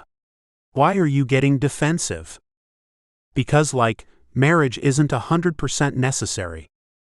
Okay, but you were tearing up at the wedding, so do you want to have a wedding with Orion? Where you and him get to do all the cheesy stuff? Ajax shrugged. It don't matter. We could. Not what I asked you. Rain stopped swaying with him as the song ended. Does he know you want to get married? No, and I don't want him to know. Rain squinted her eyes at Ajax. Well, okay then. I'll keep it secret for you. Thanks. She kissed Ajax's cheek and they switched again. Orion nestled into the open slot of Ajax's arms. Oh, hi there. He kissed Ajax's lips. One more dance and then they're cutting the cake. I'm going to sneak off and get everything prepared. Come with me. Yeah. What is there to prepare? Oh, not much, but I got an engraved knife for them. How much have we spent on this wedding? Orion tipped his head to the side. Ajax nibbled his neck, squeezing him in his arms. How much have we spent on this wedding? Orion curled into him, laughing at the affection. Not very much, I promise. Have you been working? Ajax browsed his skin. I've done a few hacking jobs, yes, since we've been too busy with the shelter to do an on-location job. Oh. Ajax paused. What? Trav said it would be a good idea to keep my skills up and make money on the side. I don't have to work if you don't want me to. No. It's fine. Are you sure? Orion shrank in his arms. I mean, I really don't have to work if it's a problem. It's fine. Orion chewed the inside of his cheek, staring forward. Are you really sure? Yeah, I'm really sure. I appreciate you working. Ajax kissed his exposed neck. Aren't we getting some fancy knife? Orion shivered. Why, yes. It's an engraved knife with their names and the wedding date. What kind of cake is it? Oh, it's a 3-layer cake. The first layer is marbled. The middle layer is red velvet. The top layer is German chocolate, but they save the top layer for their anniversary, along with the cake topper. Their anniversary. Orion nodded. They're supposed to eat the top layer on their anniversary date. I think it always tastes kind of gross, though. Wedding traditions are weird. They are. Hey, I loved your toast. It was sweet. Thanks. The wedding party approached the refreshments table, and Orion dug around for plates and spoons, setting them on the white table. He retrieved the engraved knife and polished it as the song faded. Trav and Rain migrated toward their cake. A group of people gathered around them, but most people returned to their seats. Everyone hushed as Orion passed the knife to Rain. She curled manicured fingers around the knife, and Trav wrapped his strong hand around Rain's. He steadied her hand as they sliced through the bottom layer twice and carved a triangle of cake from the circle. Laughing, they flopped it onto a plate and lifted it. Orion clapped his hands as Rain pinched off a piece of cake and presented it to Trav's lips. Trav accepted the cake and licked Rain's fingers. He offered her the same. After the first bites, things got messy. Trav dotted Rain's nose with the pearly icing, and Rain painted a white X on his forehead. Orion moved the reception along before their playful food fight escalated, assisting them in slicing and serving the guests. He and Rain approached the first table. They sat down in the empty seats, prompting conversation with the guests. Abandoned, Ajax grumbled and looked around. Half the guests had returned to the dance floor along with Trav, the other half had taken sporadic seats at various tables. Ajax mulled about before he sank down in an empty seat overlooking the dance floor, relaxing into it and resting an ankle over his knee. Sleepy eyes surveyed the dancers. A stout man sat down in the vacant seat next to Ajax. Where's your boy? Who? Ajax turned from the dance floor to face the man beside him. You look familiar. What's your name again? Name's Leon. I've been helping out with the shelter's rebuild. Yeah. Ajax glanced him over. Yeah, Orion did invite everyone from the shelter, didn't he? Orion, huh? Like the constellation? No, like the hunter from Greek mythology. Why? Leon leaned back in his seat, rubbing his fat fingers down his thighs. His muddy green eyes sparkled as he looked at Ajax. The diamond earring in his left ear reflected the oscillating disco lights. Just wondering where I can get my own little fag. His words stung. What did you say? You're not really gay, right? I mean, fucking a boy in the ass ain't no different from fucking a woman's pussy, right?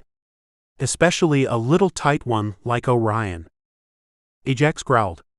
Leon's thin lips twisted in a smile, and deep-set laugh lines traveled from his crooked nose down to his stubbled chin. I bet he gives good head, too. Hey, how about you let me borrow him for a night? How much you want for him? Stop talking, Ajax snarled. His features tensed.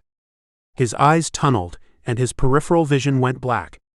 His movements were deliberate, slow, and calculated.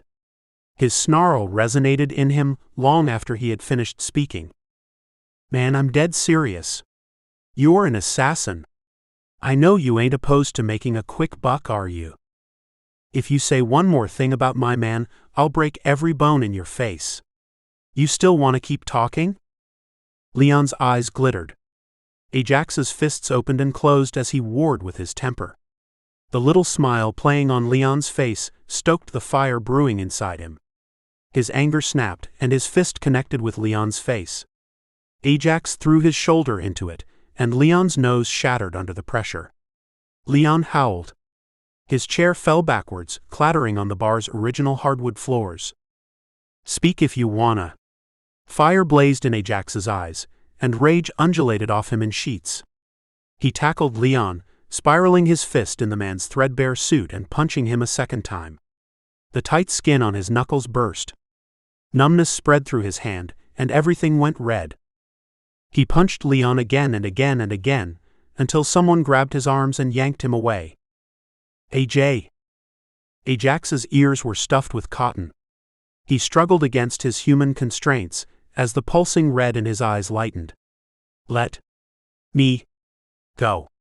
He jerked his arms. Does he need a hospital?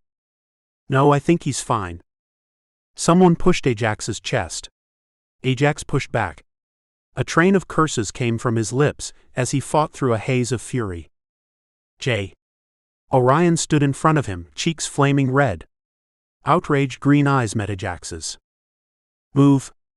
I'm not done. Yes. You are. How fucking could you?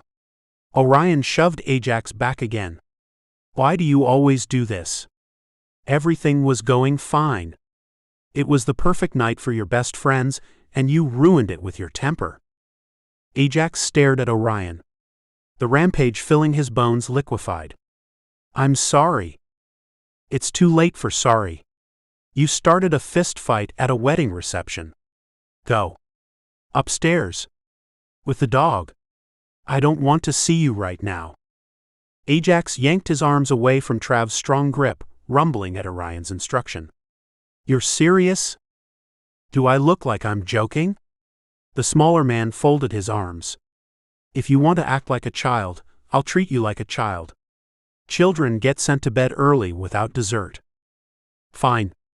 I was sick of this damn party anyway. Good night, Jay. Ajax squirmed in his suit, suffocated by it as he stalked up the stairs, slamming the bedroom door closed. Booger bolted upright from his lounged position across the bed.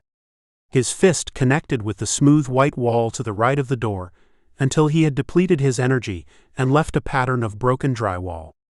Ajax collapsed into the wall, tracing the indentations made by his angry fist. The dog thumped his tail and inched toward the edge of the bed, ducking his head and chuffing toward Ajax. Drooping ears lifted and framed his face. It's fine, Boogs.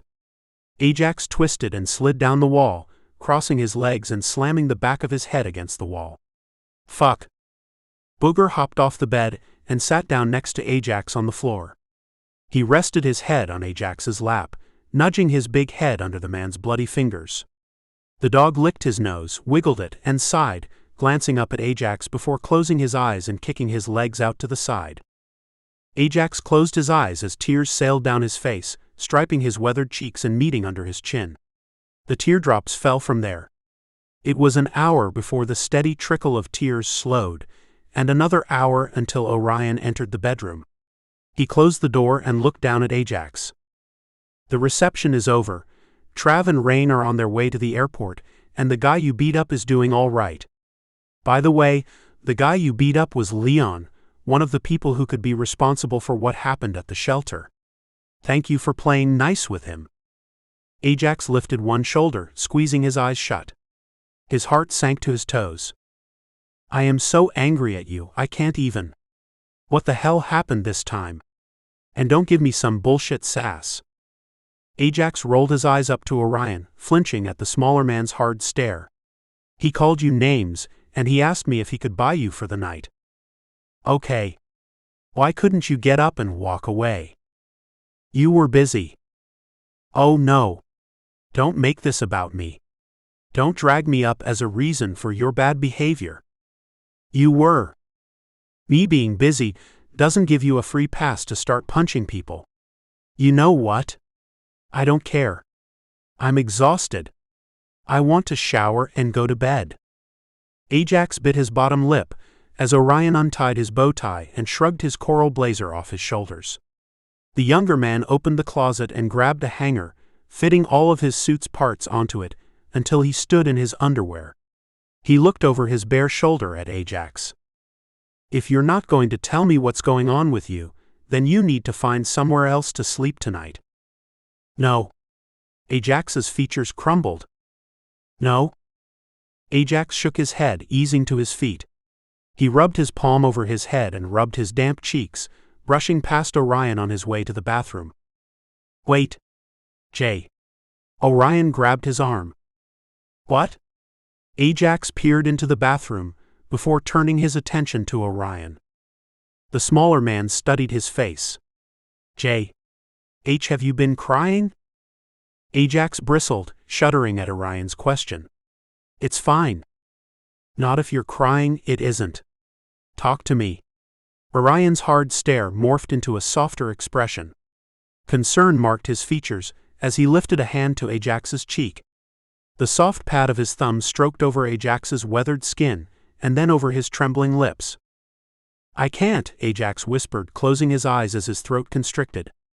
Emotions surged through him, and tears sprang to his eyes again. I can't. Okay. Orion pressed his lips together, nodding. How about you get in the shower and wash up? I'll dress your hand and then we can get in bed. Maybe we can watch something? Ajax nodded, glancing down at his raw knuckles. Dried blood and plasma had curdled the wounds, piecemealing jagged flesh together. The physical pain had dissipated to an isolated throbbing, but his insides hurt all over. Yeah. Jay. Ajax glanced up at Orion through clotted eyelashes. I love you and I'm here for you, okay? Yeah. His voice betrayed him again, cracking over the single syllable. He moved away from Orion and undressed, tossing his clothes over the counter and climbing in the shower. He showered unceremoniously, washing anger and shame off himself.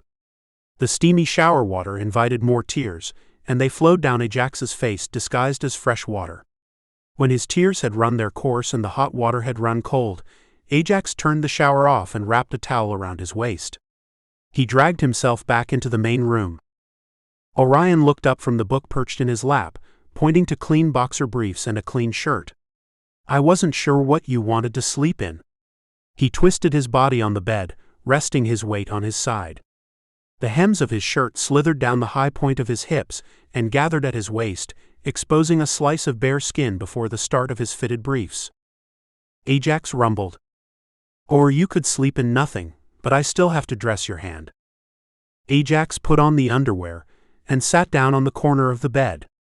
All right. Orion crawled across the bed, sitting down on his knees behind him and spreading his legs apart.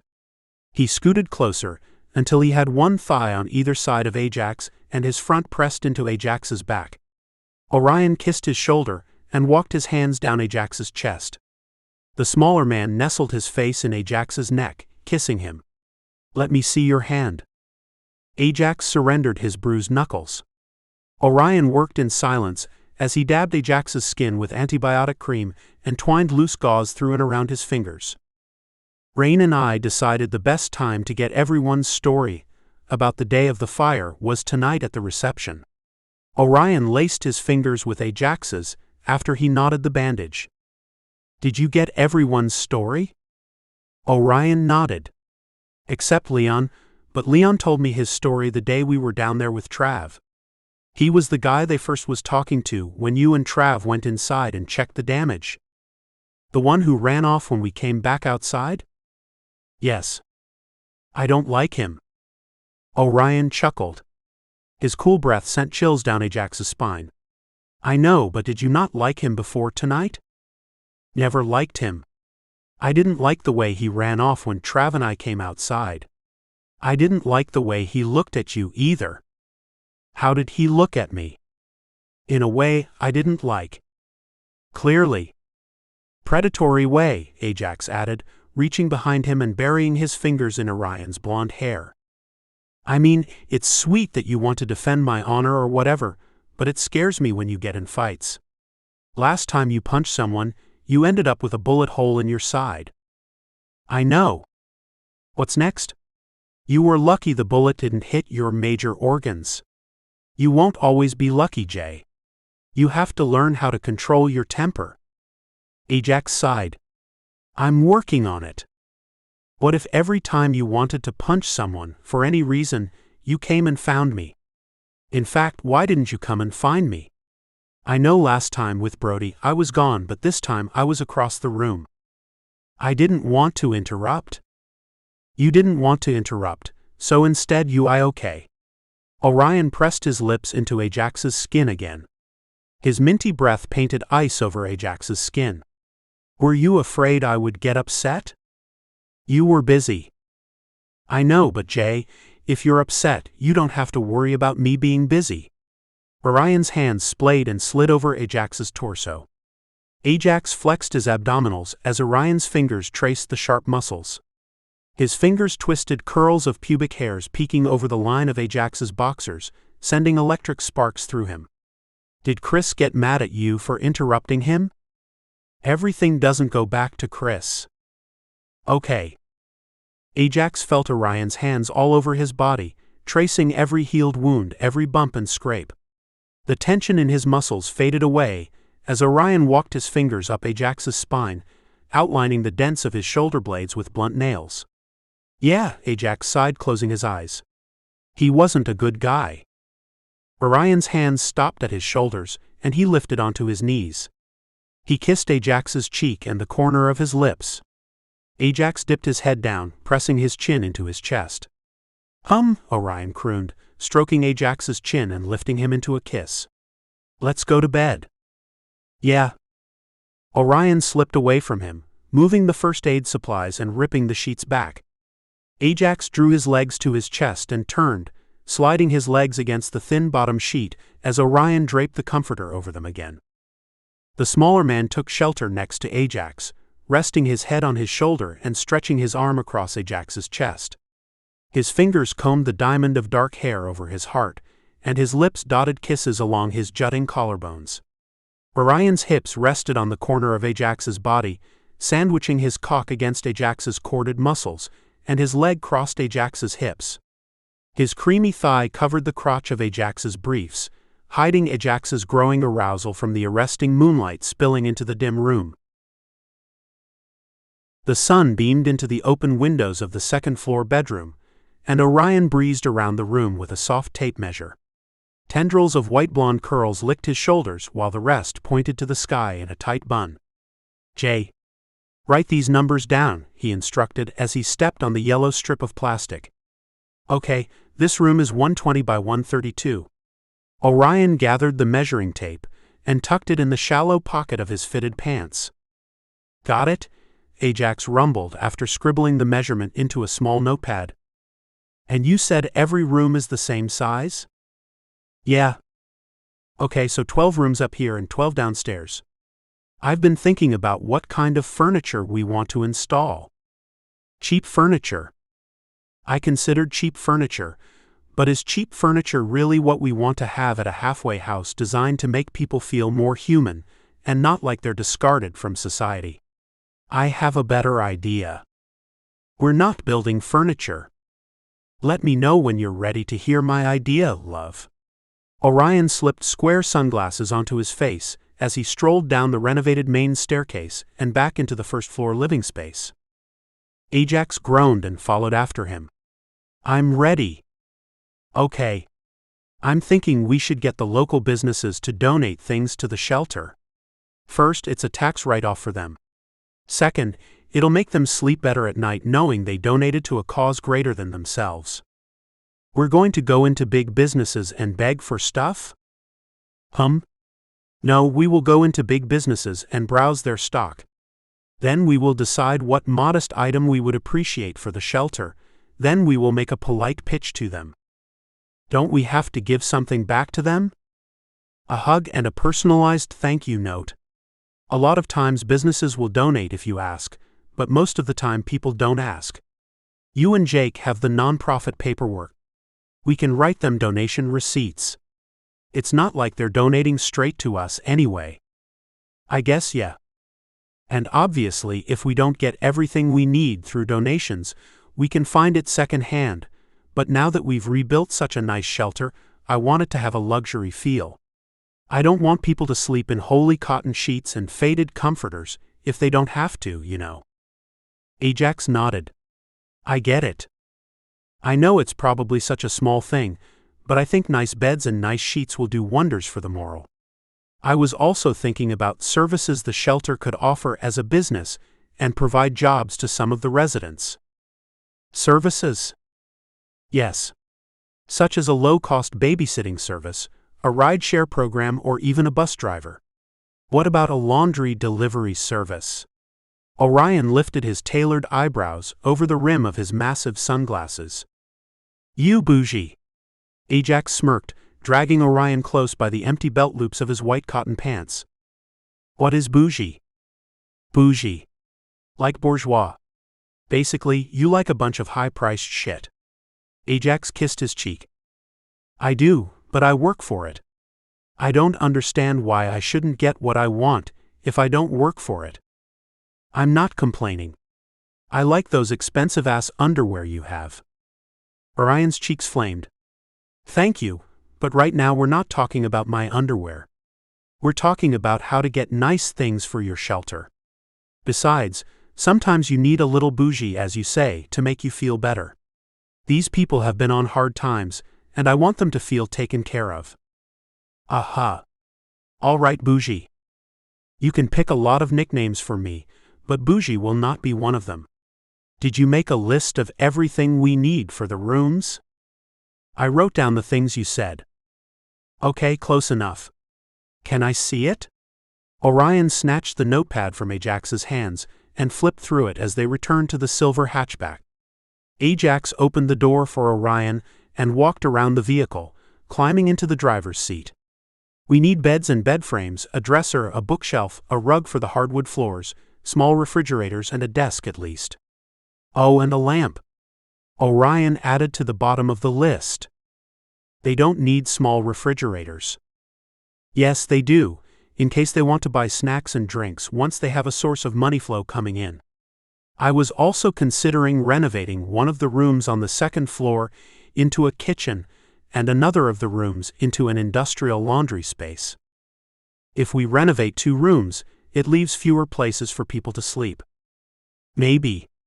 Orion chewed his bottom lip. It would leave 10 rooms, but just because there are 10 rooms doesn't mean we only house 10 people. Single men and single women can share rooms, you know.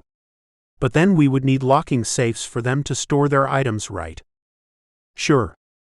Do they make cute locking safes? I feel like locking safes would make people feel like they're criminals. Sure, but rich people keep their stuff in safes all the time. We do. Maybe you could spin it as more of preparing them to keep their valued items locked away in case of another fire or something. Oh, okay. Yes. Noted. Where are we going, Rye? Zen Furnishings. It's north a bit. All right. Ajax turned the key in the ignition and merged into city traffic. The trip to the furniture store included a stop by an ATM where Orion inserted a plastic card and received a stack of $20 bills. They made another stop by a second machine for a similar transaction after Orion tapped on his cell phone. What are you doing? I'm working. On what? I skimmed ATMs months ago while we were still on vacation, and now I'm withdrawing money from the accounts. What kind of accounts are they? Orion blinked, jerking his head back.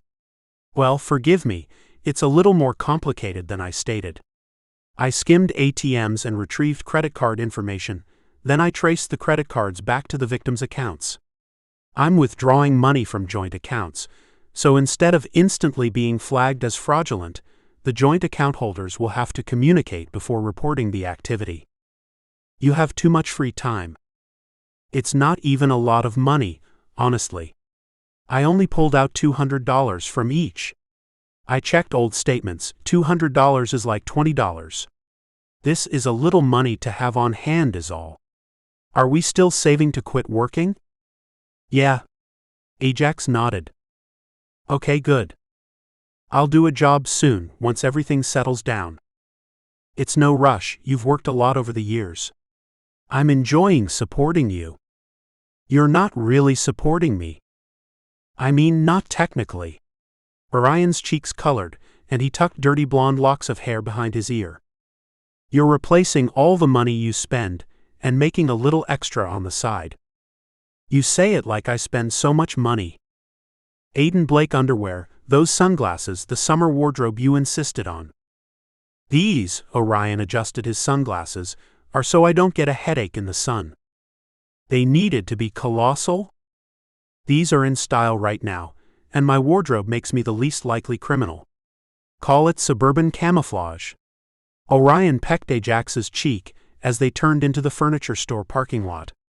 Ajax turned off the vehicle and accompanied Orion inside, lingering behind him as he hooked his thumb on the pocket of his pants and browsed.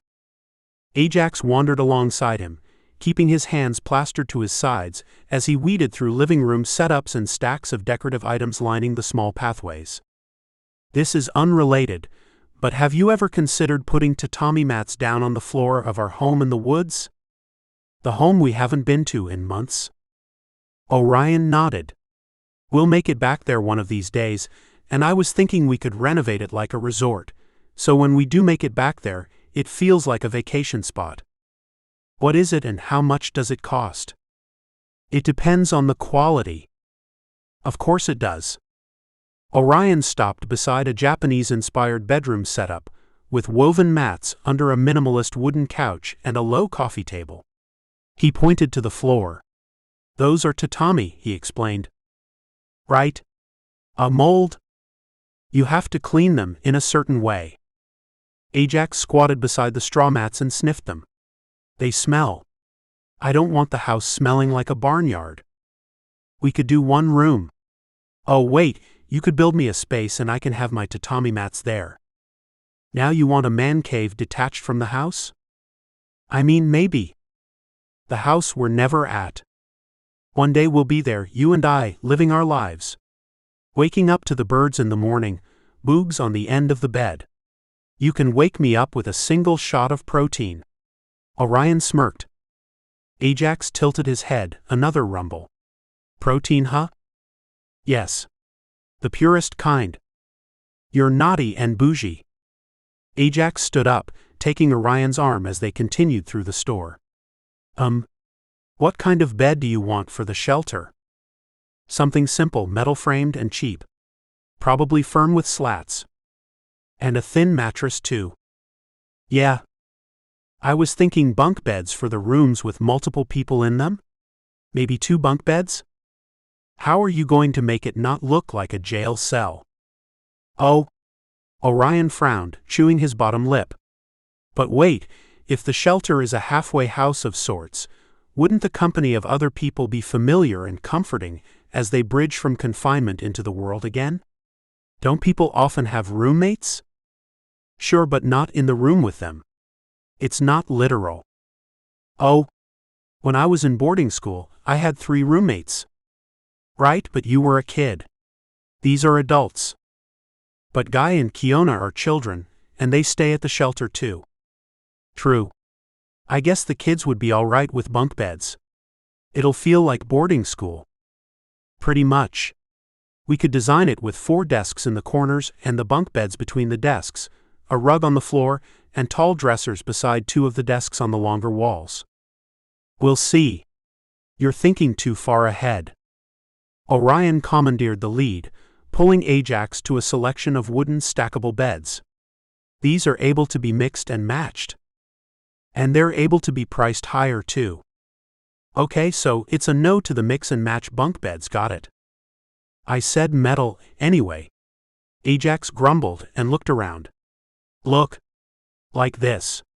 He motioned to a metal frame bunk bed with a ladder to the top bunk, guardrails on the top, and a sleek black finish. Something like this. Nothing fancy but still nice. I didn't realize style was fancy. Orion eyeballed the bed. And if we get the silver one, it's $200 for the frames. Mattresses aren't included. Orion nodded. Okay, so it would be $800 for the frames for the rooms. I appreciate the guard railings. Yeah. Probably $200 per mattress? So altogether $1,600? Likely so. Orion tipped his head, lifting his sunglasses and perching them on top of his head. He picked up the price tag and turned it over. What are you looking for? Ajax quirked an eyebrow. Nothing, I'm getting help. Orion lowered his voice, still surveying the laminated price tag. He discarded it and picked the next one up as a leggy brown-haired woman approached them. Her beachy waves framed her slender shoulders, and her heels clacked on the hardwood floor. Excuse me, sirs. May I help you with anything? She clasped her palms together and looked at Orion before flicking her eyes to Ajax. Her hazel eyes locked on his at the tail end of her question. Yes, actually, said Orion. I was wondering about these metal bunk beds. First, why is the silver one cheaper than the others? The woman tore her eyes from Ajax's face and looked down the bridge of her slender nose at Orion. Well, she sniffed. The silver is cheaper because it seems to be our least popular bed frame. We have a few left in stock, and we are selling them to make room for our newer furnishings. Oh, okay. Orion looked at Ajax. He unlaced their fingers and trailed his hand up Ajax's arm, squeezing it at the elbow. Do you have 4 of these beds in stock? 4 as in 2 sets or 4 as in 4 sets? 4 as in 4 sets. I believe we do, yes. She looked at Ajax with her answer, and her glossy lips curved into a smile. Can I ask what you'll be using them for? We're donating them to a children's shelter, Orion replied, leaning his head on Ajax's shoulder. Aren't we, love? Why, yeah. Yep. We're donating them. Ajax peered down at Orion. His features wrinkled but relaxed when the sweet scent of lavender and orange touched his nose. He kissed the top of Orion's head. The woman crossed her arms in front of her body, lacing her fingers together. She dropped one shoulder and stretched her neck. A demure smile crossed her face. What kind of shelter? We like to help the community, and your shelter may be something the manager would be interested in supporting. It's a shelter at the corner of Villette and St. Charles on the west side. Oh, I am unfamiliar with the west side of town, she smiled at Ajax, but I bet your shelter is doing wonderful things for your community. I can take your information and transfer it to my manager if you want. Yeah, Ajax looked at Orion's soured features. Babe? The smaller man wet his lips. You have a pen? One moment. She held up a finger to Orion and glimpsed over Ajax again, drinking in his form before guiding them to the front counter. Orion relayed one of his aliases and the number to one of their prepaid cell phones. And if I can't reach him, she chided, peering through mascara-caked eyelashes at Ajax. You'll be able to reach him. Orion smiled and tucked his face against Ajax's arm. Oh, the woman pouted. Well, can I help you find anything else? Nope, just looking. Ajax looked at Orion. Are we finished, or did you want to look at more? Orion's cheeks dimpled in a light smirk. We can go. Ajax nodded. He looked back up at the woman. Thanks for your help. Yes, of course. Cheers. She offered a weak finger wave to the pair as they exited the establishment. Orion released Ajax's arm in the parking lot. If she had been a man, I would have been on it. Orion folded his arms across his chest. But no, she was a woman and clearly interested in you. Ajax unlocked the doors to the hatchback, opening Orion's door for him. She was all over you. I guess. I didn't notice. Besides, I'm with you. Why does it matter who hits on me? It bothers me because she obviously saw us holding hands, and she still tried to flirt with you. You're insecure. No, she's rude and disrespectful. Maybe she is, but you're also insecure, and I don't know why. We've been through all sorts of shit together, and you're concerned about a stranger at the furniture store? I'm not concerned, but remember, you punched a guy at a wedding because he was talking about me. It's different. You could have punched her if she started talking fantasies about my cock. Orion pinched the bridge of his nose. Right? I'm not going to punch anyone, but thank you. Let's go. She wasn't even really pretty. True. She was hot. Ajax laughed. I'm kidding. I didn't notice her. I couldn't tell you what she looked like now. The sad thing is you're not even pacifying me right now, you're telling the truth. Would you rather have me notice her? No. Orion wrinkled the bridge of his nose. I'm saying most of the time guys lie when they say they don't notice, but you're not even lying. Aha. Okay, where to? Another furniture place, but let's find another local store instead of a national one. The local thing could work in our favor. Find one. Ajax handed Orion his cell phone and leaned back in his seat, crossing his arms behind his head and closing his eyes. Orion mumbled to himself, tapping and sliding his fingers across the screen. The cell phone buzzed. Oh. Hello. Who's calling? Ajax cracked one eye open, inclining his head to Orion. Hi, Jake. Yes, Jay's right next to me. Do you want to speak with him? A pause. Ajax sat up in his seat. Sicily's water broke? Okay, we're leaving now. We'll get there as soon as we can. Orion bit his bottom lip as he ended the call. He turned his eyes up to Ajax. The phone slipped from his weak fingers. The babies are coming. I heard. Ajax started the car and whipped out of the parking lot. We're like 5 hours away. There's no way we can make it before the babies are born. Orion buckled his seatbelt and rubbed his hands down his thighs. We'll make it. Her water breaking doesn't mean they're going to shoot out of her. She's got to dilate, and then the pushing process can last a while. Ajax touched Orion's thigh. It's not a really quick process when it's happening unassisted. In the movies they make it seem so fast. It is fast in some cases, but not normally. Ajax merged onto the highway and weaved through the light midday traffic. Are you sure? Yeah. And it's her first time, it'll probably move slower. Did he say how many centimeters she was dilated? No. Orion frowned. Should I call him back? No. It's fine. She's probably 1 to 2 centimeters dilated, and she's got to get to 10 centimeters before she can start pushing. How fast does it dilate? Oh my God, she's going to push 2 babies out of her. Orion flailed his hands, eyebrows knitting together as he fidgeted in his seat. Yeah, she is. Ajax laughed. Why are you nervous? It seems like a lot coming out of a very small hole. I mean, sometimes pooping is painful and she's going to have a full baby. You said poop. Yes. Sometimes pooping is painful.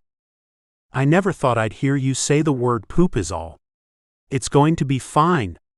Women's bodies are designed to do this, or else there'd be no humanity. She's going to have 2 babies at the bar. Where? I'm sure Jake closed the bar down. Smiling, Ajax glimpsed Orion out of the corner of his eyes before focusing on the road again. But they probably have a bathtub or something, I don't know. Midwife-type stuff. We only have to be there, we don't have to actually do anything. Okay. My God, I have so many questions now. I thought you had a younger sister. I do, but I don't remember when she was born. Ajax chuckled again, shaking his head and staring into the street. Relax. We'll be there. You're not worried? Why not? Ajax shrugged. It's giving birth. What's there to be worried about? Plenty of things. She could die, the babies could die. Hell, you're going to see bloody goo-covered babies up close. Doesn't it freak you out? Not really. It's life. There's nothing scary about it. Orion chewed his bottom lip. Would you ever want kids? You know, if we had the opportunity? Haven't you asked me this before? Maybe? I don't know. Answer again. I have no problem with kids, but if I had a child, I would get a regular job. I don't want to jeopardize my kid's life, you know. Yes. Maybe one day we could adopt a child. We'll see. You want kids, huh? I don't know. I've always seen myself with a child. You know Big House, 2.5 children, and you know Boogie. Boogie would love kids. We have a long way before kids are an option, so you're going to have to get your baby fix with Sicily's kids. Ajax chuckled. I'm sure her and Jake'll let you take care of them as much as you want. I've never held a baby, Orion confessed after a bout of silence. Oh, have you? Yeah. What does it feel like? It's like holding a puppy, except less hair and heavier, depending on the breed. Humans don't have breeds. I mean heavier than dogs depending, never mind. And you're scared to drop it. I've heard some people have this thing called intrusive thoughts, where they drum up potential ways where they could hurt the baby. I guess. Gonna talk the whole way back? Orion wrinkled the freckled bridge of his nose. No. Well, maybe, if I want to. All right. What you want to talk about? Orion fluttered his long eyelashes, and they feathered over his cheeks. I get a choice? Pending approval, yeah. Oh, okay. So I should think hard about it, yes? Aha. Ajax relaxed in his seat, setting the cruise control and resting one arm on the door. How about we talk about D? No. One hand squeezed the leather steering wheel. Your childhood? No. Politics? Ajax rumbled. You know what, sure. Politics sounds good. How do you feel about the current state of affairs concerning global warming? I hate the thought of polar bears dying. Orion cocked his head to the side and arched one tailored eyebrow. You're an ass. Yeah. Detrained you? And Chris? Ajax didn't reply. How old were you when you started training? You're nearing 30 now, right? Were you my age when you started training? He clenched his jaws together, muscles ticking as his thread of patience unraveled. Did Dee know you were with Chris? Dee trained me. I was 13 when we started. Oh? Was it a lot of father-son time? I'm guessing you and him had a really strong bond since he spent such a long time training you. I guess. What did he think about your relationship with Chris? He didn't care what I did with my spare time, as long as I wasn't getting in trouble. But I thought you said you and Chris got in trouble all the time. Chris got in trouble all the time. You know, someone who loves you wouldn't let you take the fall for their actions. So you're lecturing me on what love means now? No. I'm just saying. Look, I don't bring up you and your husband.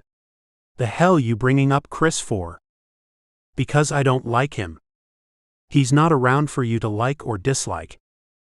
I don't like how he influenced you. How did he influence me?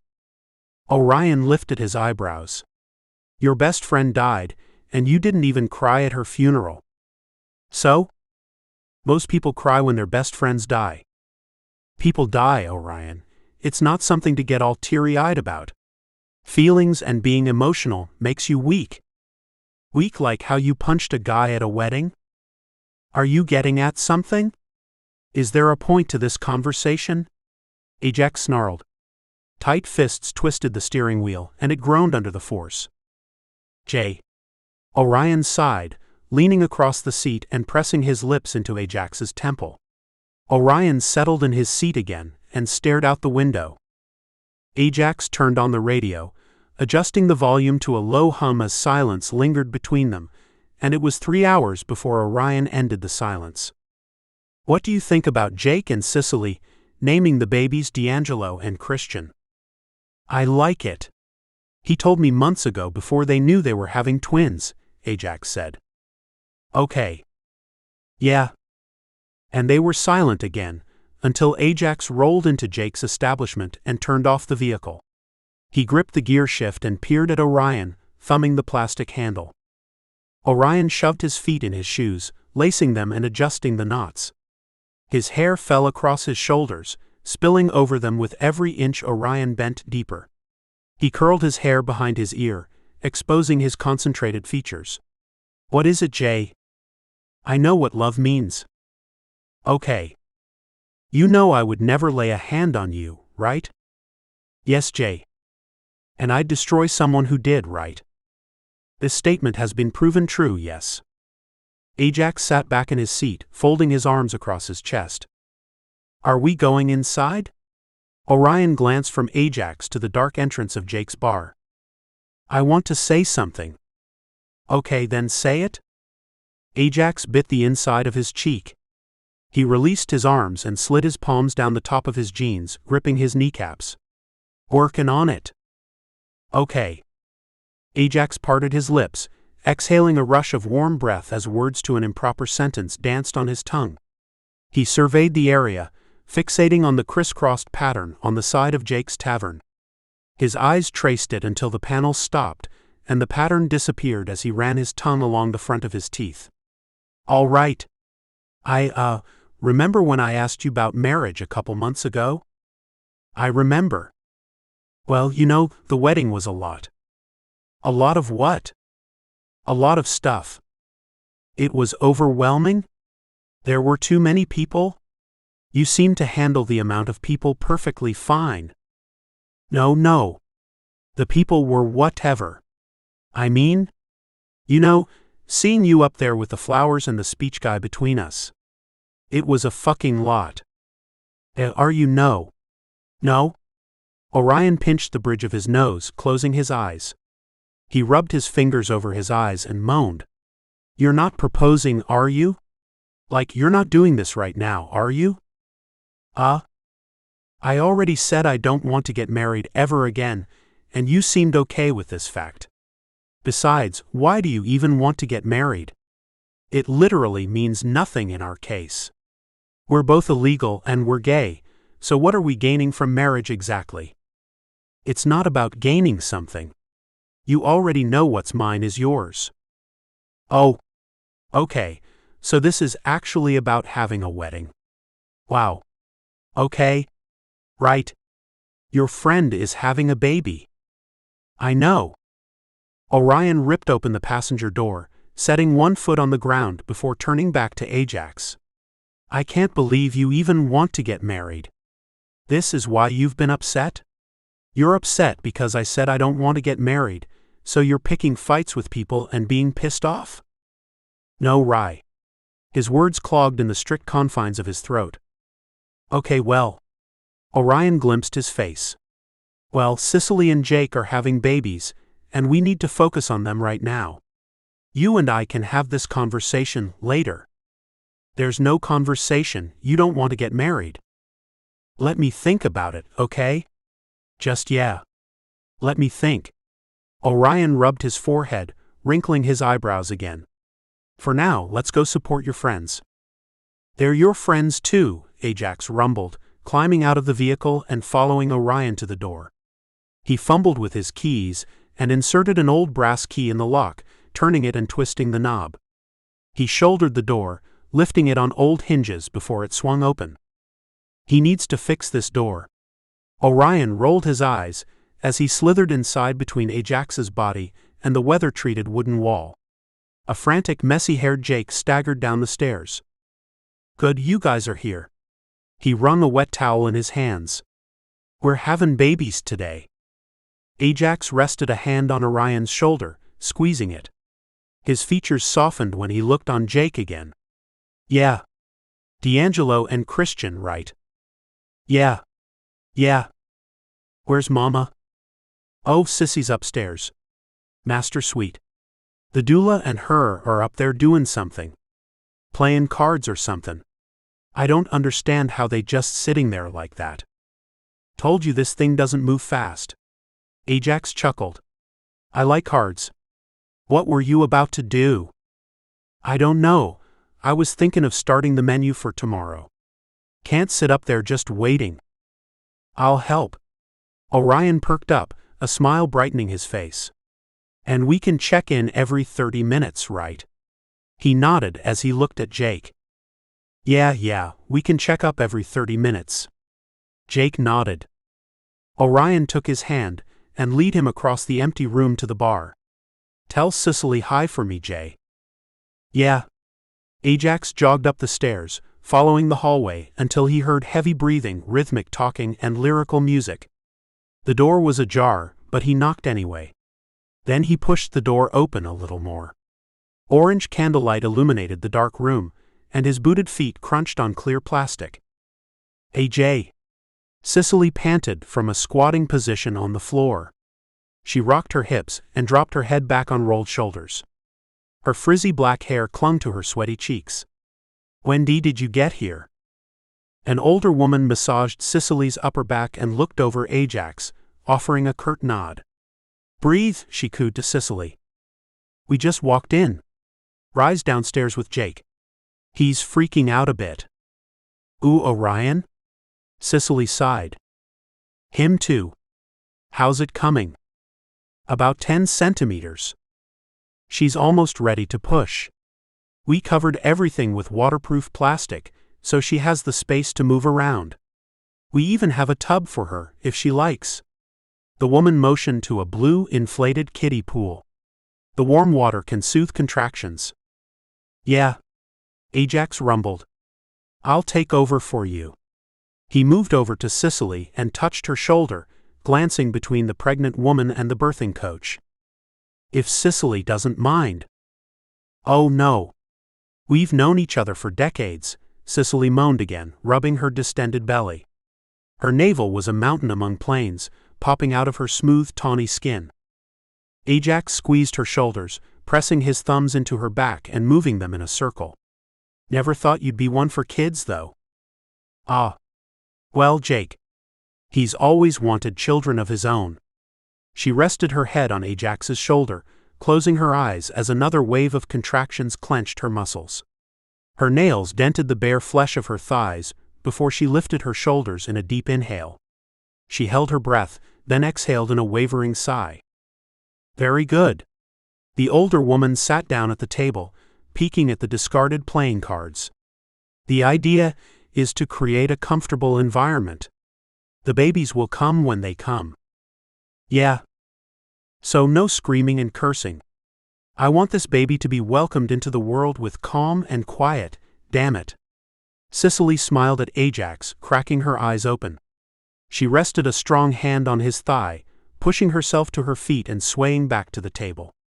"Ooh. Whose turn was it?" "Yours." Sicily swiped her cards from the table, swaying her hips as she surveyed them. They continued their game until her contractions were minutes apart and the cards slipped from her hands. Ajax helped her into the water and she gripped the sides of the tub. "Oh. I think Jake needs to get up here. See, can you get him, AJ?" As Sicily floated in the water, opening and closing her legs as contractions moved over her, Ajax called Jake and Orion from the upstairs telephone. The two men entered the room 5 minutes later once Sicily had shifted from lying on her back to crouched on her hands and knees. Jake squatted next to Sicily, and she grabbed his hand, squeezing his fingers together before breathing and releasing her tension. "Is anything happening?" Sicily groaned, shielding her face with her wet arm and brushing hair from her face. "Aha. They're moving down and getting ready to come out." The midwife approached the bathtub and positioned herself across from Sicily and Jake. Sicily cried out at her next contraction, gripping Jake's hand again. "Ah, I can't." "You're doing it, Sicily." She closed her legs and cried out again. "Ah. Sorry." "Don't apologize for being perfect." The midwife snapped gloves on her hands and sat down. Sicily shifted positions again, resting on her side and burying her face in the side of the tub. Her breath heaved and she squeezed her eyes shut. "Open your legs so your babies can come out," the midwife offered gentle instruction as she pressed a portable ultrasound machine into Sicily's belly. Sicily eased onto her back and spread her legs apart, sinking down into the water and closing her eyes. Is everything all right?" "You're doing great. You'll be welcoming one of your babies any minute now." Okay. Sicily nodded, grunting and breathing. Her legs swayed as the minutes passed. Jake's anxiety subsided as Sicily rested in the water.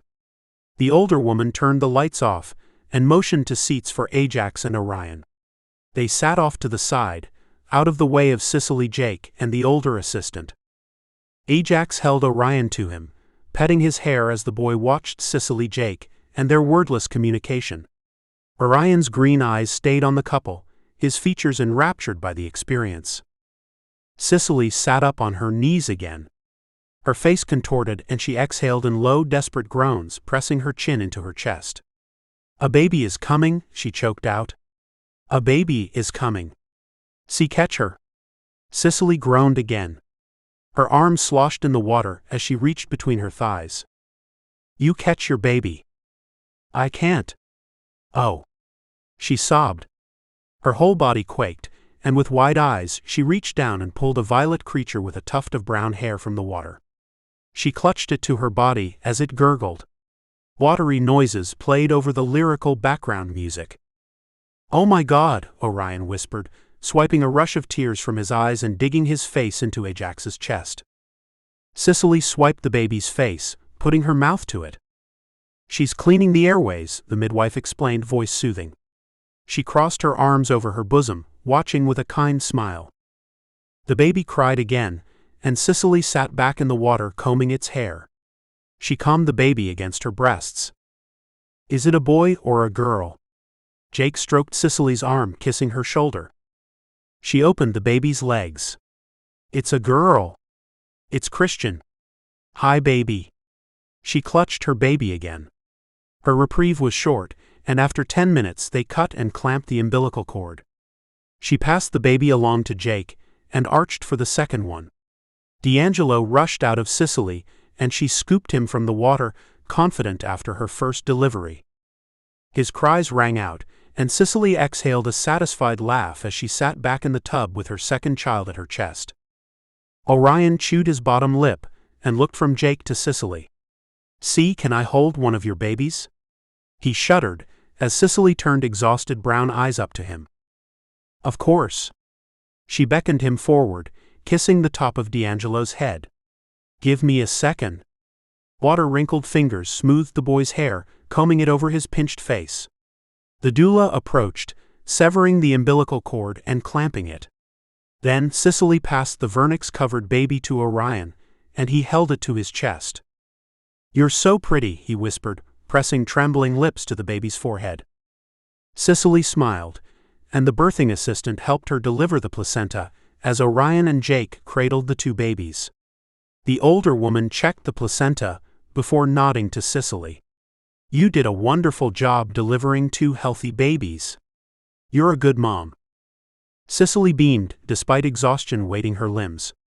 She draped a towel over her body and reclined on the bed. Jake joined her, climbing into the bed in jeans and worn boots, cradling the tiny girl in one arm.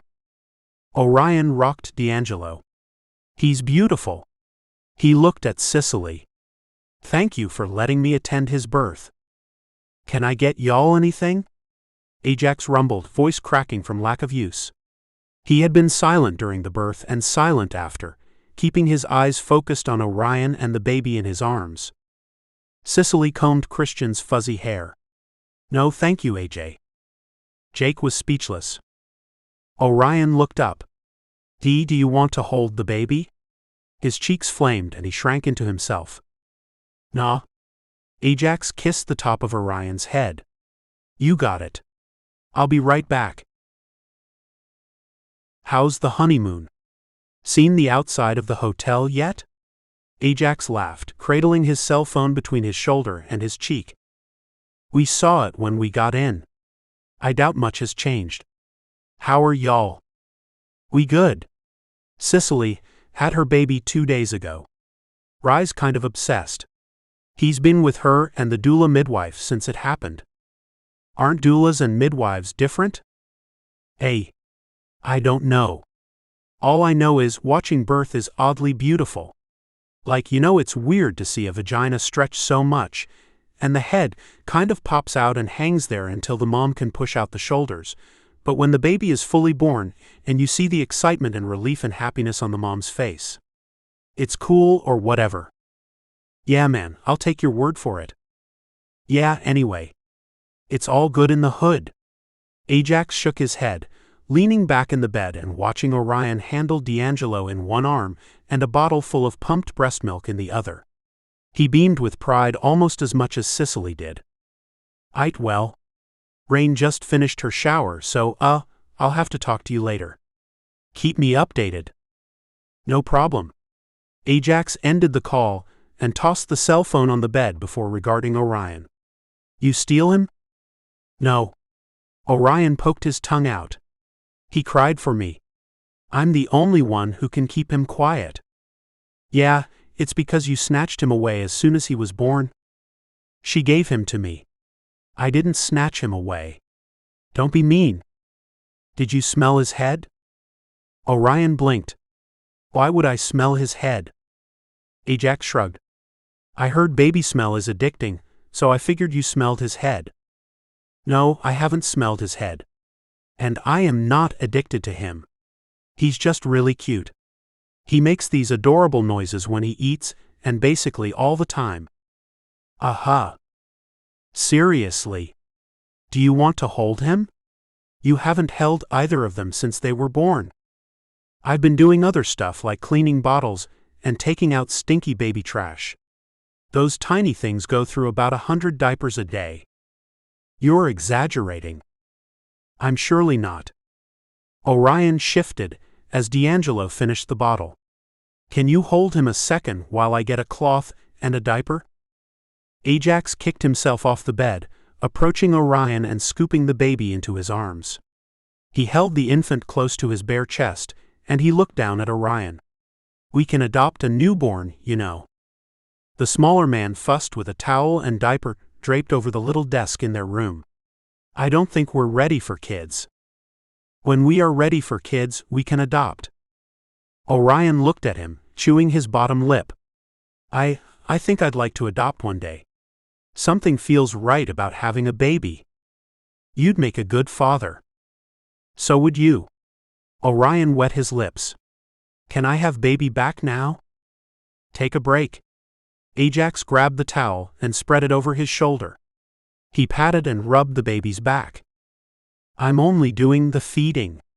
After you burp him, he'll probably be ready to nap. Orion twisted his fingers in his hands. Yeah. What's wrong?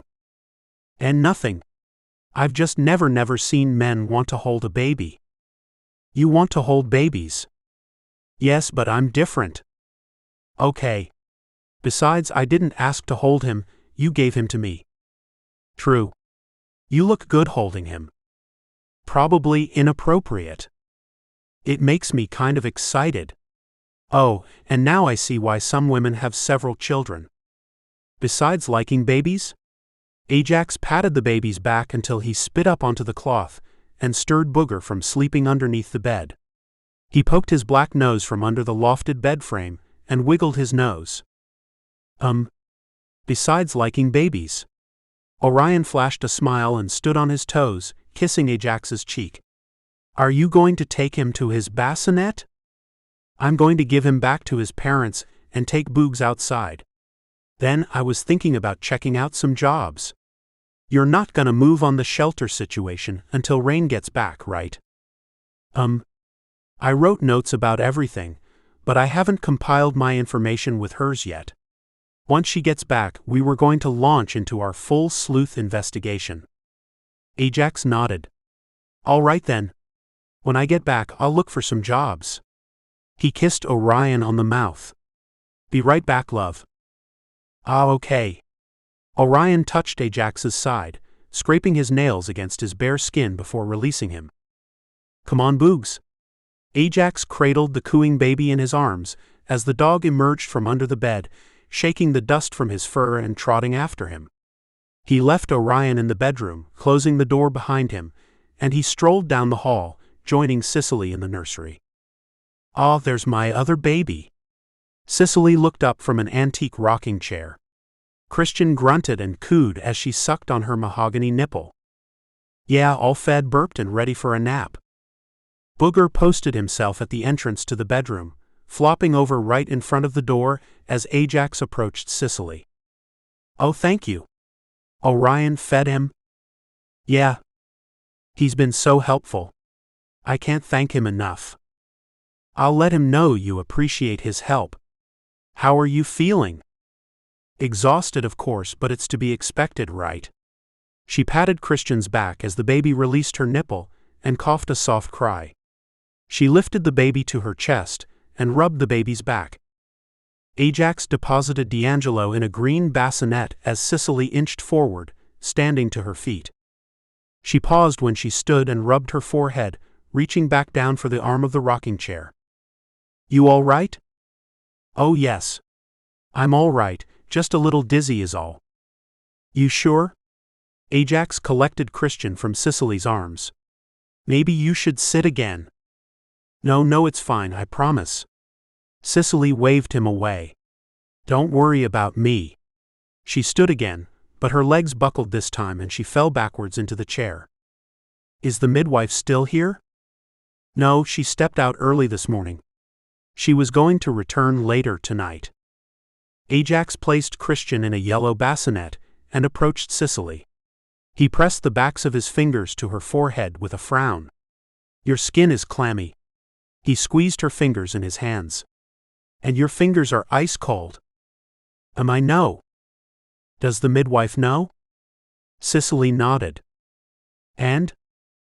"It has to do with my postpartum bleeding." "Yeah, keep talking." Ajax rumbled. "I've been losing a normal amount of blood, but I've been a little weak. I thought it was muscle fatigue at first."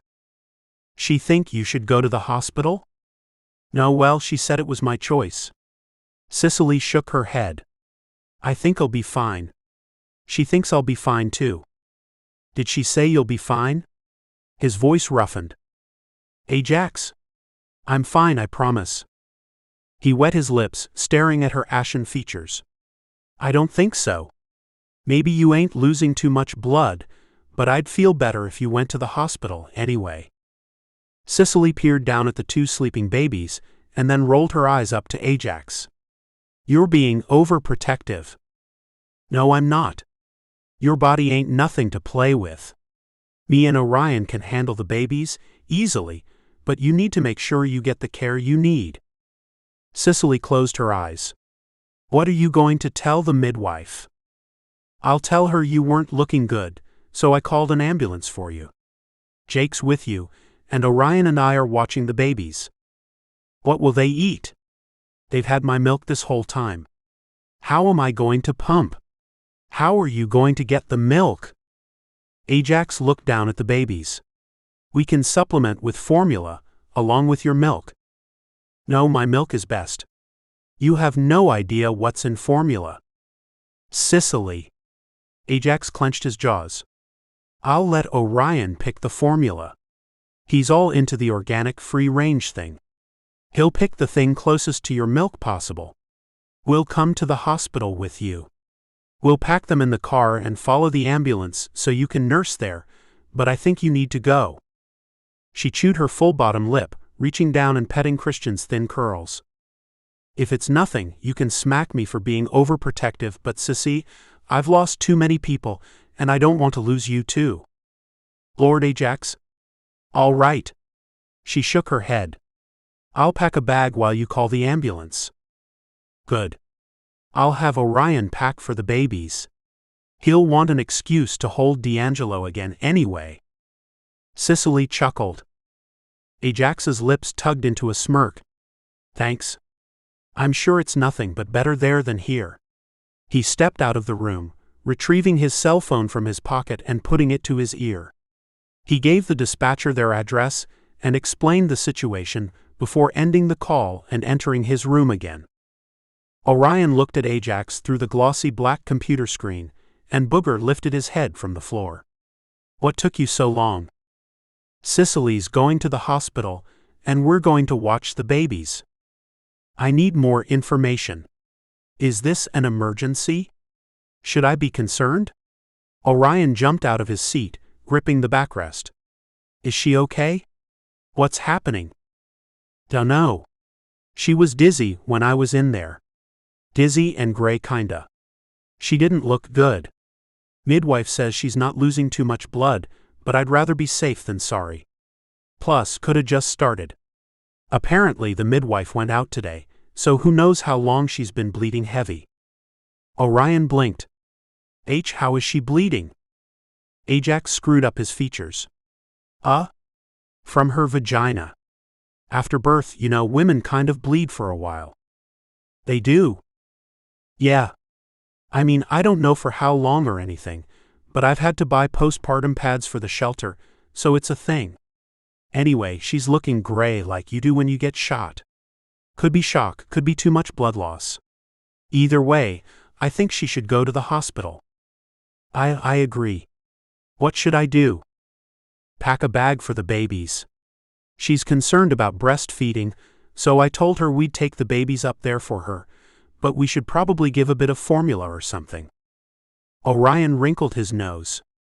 What? Formula? You don't know what's in it. Okay then, what the hell are we going to feed them? Isn't Shaniqua breastfeeding unique still? I don't know. I can call and ask. For milk? I did some research and… Wait. When did you do research on breast milk? And more importantly, why? Well, I was wondering what we would do if we ever had a baby. You know, from birth, I'd want my baby to have the best. And if possible, human-made milk is best. Not formula. Okay, and? I learned it doesn't matter where the human milk comes from. Some moms donate their breast milk because they make so much of it. So you're suggesting Shaniqua donate her breast milk to the twins? I don't think she's a milk factory. She can't make milk for 3 damn children.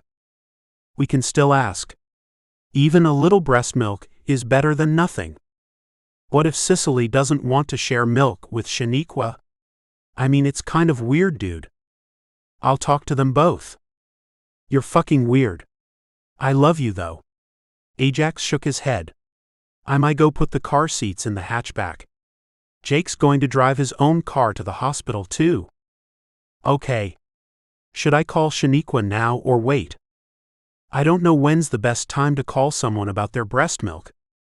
True. I'll call after Sicily has seen the doctor. If she's only staying overnight, no reason to worry Shaniqua.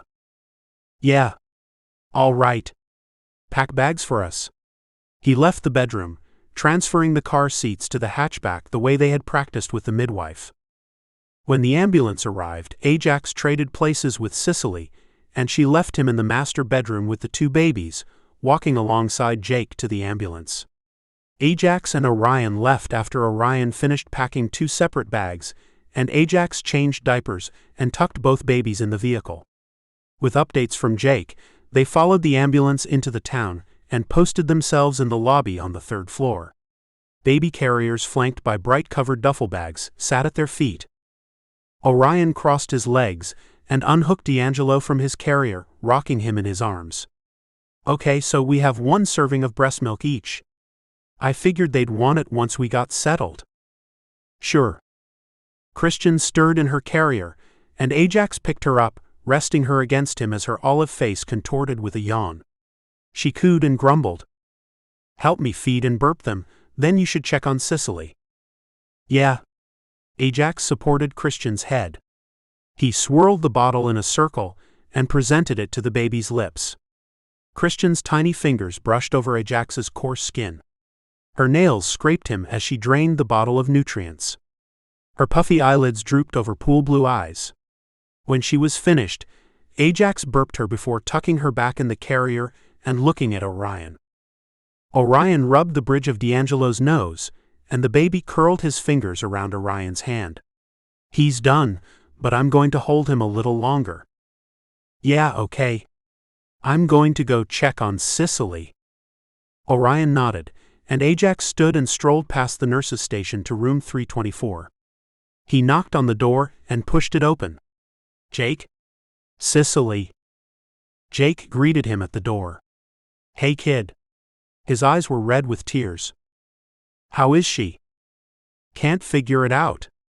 We've been waiting for a doctor since they admitted her to the hospital. As soon as we walked in, they put her up here, but we ain't seen a doctor yet. How's she look? Jake rubbed his head and shook it. She's sleeping right now, but she ain't looking good. All right, well. Orion and I have the babies. Let me know if she wants to see them when she wakes up, all right? Yeah. Jake nodded. Jax? Yeah? Jake yanked him into a tight embrace, patting him between his shoulders. "Thanks, kid. I couldn't be doing this right now without you." "No problem. I'm glad to be here with you." Ajax held him close. "She'll get through this, and you'll have your family," he promised. He released Jake from the hug and searched his worry-stricken eyes. "Believe it." Yeah. Ajax stepped back. "Ah, shit. Wait, one more thing. If she don't wake up in about 2 hours, what should we give the babies?" Formula." Ajax nodded. "Just checking. I'm sure she'll wake up, but I still wanted to know just in case." "Yeah." Jake wrung his hands before nodding. "I'ma go sit with her again. Keep your phone on. I'll call you with news." "Okay." Ajax squeezed Jake's shoulder and returned to the lobby, taking his seat next to Orion. Orion cradled both sleeping babies in his arms. "Anything?" "She hasn't seen a doctor yet." Ajax rested his elbows on his knees and dropped his head between his shoulders. He rubbed his eyebrows as he stared at the patterned carpet. "What is it?" "Don't like being in hospitals." "Oh, because it's dangerous?" "No, because there are sick people everywhere." Ajax rocked in his seat. "And the smell. It's cleaning products on top of illness," he groaned. His stomach churned as a male nurse wheeled a bed station past him. "Ah." Orion chuckled. "You can take Christian downstairs and sit outside if you want. It's a pretty day." "You're going to stay up here?" "It would take too long to take all of our things downstairs and then bring them all back up." "Yeah, okay. I'll take a Christian and get some fresh air." Ajax scooped Christian into his arms, and she rubbed her little face against his worn shirt. After tucking a newborn diaper in one pocket and a burp cloth in the other, he rode the elevator to the first floor, pacing the walkway around the hospital as Christian snoozed on his shoulder. The sun warmed them both. The baby stretched her hands in a squeaky yawn. "Aw, she's so cute." A slender woman with a waterfall of brown hair approached Ajax. She flicked sparkling hazel eyes up to Ajax. "What's her name?" Ajax pressed his lips together, arching an eyebrow as the woman touched Christian's little fingers. He stepped backwards and cleared his throat. "Christian." The woman didn't notice. "A beautiful name. You must be such a proud daddy to have such a gorgeous little girl." "Sure." She touched Christian's fingers again. "Oh, you're going to have to beat the boys back with a stick when she gets older. Or teach men not to take advantage of women. Seems the easier way to go." He eyed her manicured fingers as she reached for Christian again, then looked at her. Hard eyes honed in on her face. "You finished now?" "It's a saying." She laughed. "I'm saying she's going to be a beautiful girl." "Yeah, you said. Stop touching my baby now." Ajax shifted Christian in his arms. The baby was no worse for wear, and she drifted back into sleep with plump lips and rosy cheeks against Ajax's shirt. The woman fluttered her eyelashes. "Okay then. If you didn't want me to touch your baby, you could have said something instead of getting angry about it. You shouldn't run around touching other people's babies anyway. Don't nobody know where your hand's been. Everyone touches babies. They're too cute to resist." "Yep. Move," Ajax rumbled. "You're blocking the—" Ajax's cell phone buzzed in his pocket, and he turned away from the woman as he grabbed the phone, plastering it to his ear. "Hey, Rye. What's up?" "Jay? You need to come up here. They just said a weird code and people rushed to Sicily's room. I think she's dying." "No," Ajax snarled. "Has Jake said anything?" "What code?" He squinted his eyebrows as he ran inside, bracing the baby against him as he moved. "I don't know, but doctors should never rush in a hospital. It's never a good sign." "I'm coming." He ended the call. After a pause at the elevator, he walked around and to the left, bursting open the metal doors to the stairwell and jogging up the stairs. His chest burned as he reached the third floor, and Christian cried and squirmed against him. He dumped her in Orion's lap. As he rushed to Sicily's room, Jake met him in the hallway. The light in his eyes had evaporated. He didn't match Ajax's urgency. "She's good?" Ajax lifted his eyebrows. Jake shook his head. A fresh wave of tears traveled dried pathways. They couldn't. What? They couldn't what? Jake shook his head, exhaling his breath. "I gotta get outta here, kid. These walls. I ain't trying to get in trouble, but damn it. They didn't even fucking see her. She laid there the whole time, and they came running at the last second, acting like they gone save her and do right." Jake's face blazed. Shock became fiery hot anger. "You saw it. They laid her up and nothing. It was so urgent at the they had to get her up here for what? Jake? What you wanna do?" Ajax tracked him. They were two wild animals trapped in a tiny hallway. "What do you mean, what I wanna do? I wanna fucking break someone. What the hell you have hospitals for, if they ain't gonna help people? People shouldn't fucking die here." He put his hands on his hips and paced, boots creaking on the tiles. They were talking about sending her home too. Nurses saying everything looked just fine as she steady bleeding to death. "Why lose blood when ya give birth?" That's what they fucking said. Jax. They were gone send her home. Jake covered his mouth with trembling hands. "All right. I got you." He grabbed Jake in a hug. "You wanna go sit with Orion?" "No. I need to get outta here. I can't fucking breathe in here." "Aight. You wanna go downstairs?" Ajax's voice was thick as he stamped down his emotions. He forced his voice steady, his emotions flat. "Sure, whatever, man. What the fuck am I gonna do? I got 2 babies and no wife. What the fuck am I gonna do? And the damn bar.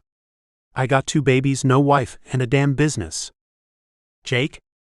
You have all of us, me, Orion, Trav, Rain, Ellis. Your babies and your bar are well taken care of. You worry about yourself." Ajax grabbed Jake's shoulder, ending his incessant pacing and looking him in the face. "You'll get through this." "I can't, kid. I can't raise 2 babies. I can't do it." "Jake? They lookin' just like her too. How am I gonna look at these babies and not think of my dead wife?" "I don't know. You have to. Listen. Can you go back to the bar? Can you make it there, or do you need me to drive you?" Jake slid trembling hands down his thighs. "Right now you need to rest, okay? So, listen. Let me take you home. Where are your keys?" Jake rubbed his pockets, fishing out a heavy keyring and handing it to Ajax. Ajax squeezed the keys in his hand, looking over Jake. "Okay. Orion's in the lobby, if you want to see your babies before we go home." Jake shook his head. "I can't. They got her face in her eyes. I can't." Jake paused. "Am I a bad person?" "What? Are we bad people? Is this why everyone we love gets taken away from us?" Ajax rumbled, "No, Jake. We're not bad people. We're good people with fucked up choices." His voice roughened. "See your babies and I'll meet you downstairs." He squeezed Jake's shoulder. Jake's eye twitched as more tears wet his face. He floated into the lobby and stared at Orion and the babies. Ajax bit his lip and turned around, rolling his shoulders. He argued with the nurses, then argued with the doctors before he got any viable answers. Hemorrhage. It happens in roughly 5 out of 100 births, and it's treatable if caught early, the doctor said, removing a soft paper mask and turning his thin lips into a frown.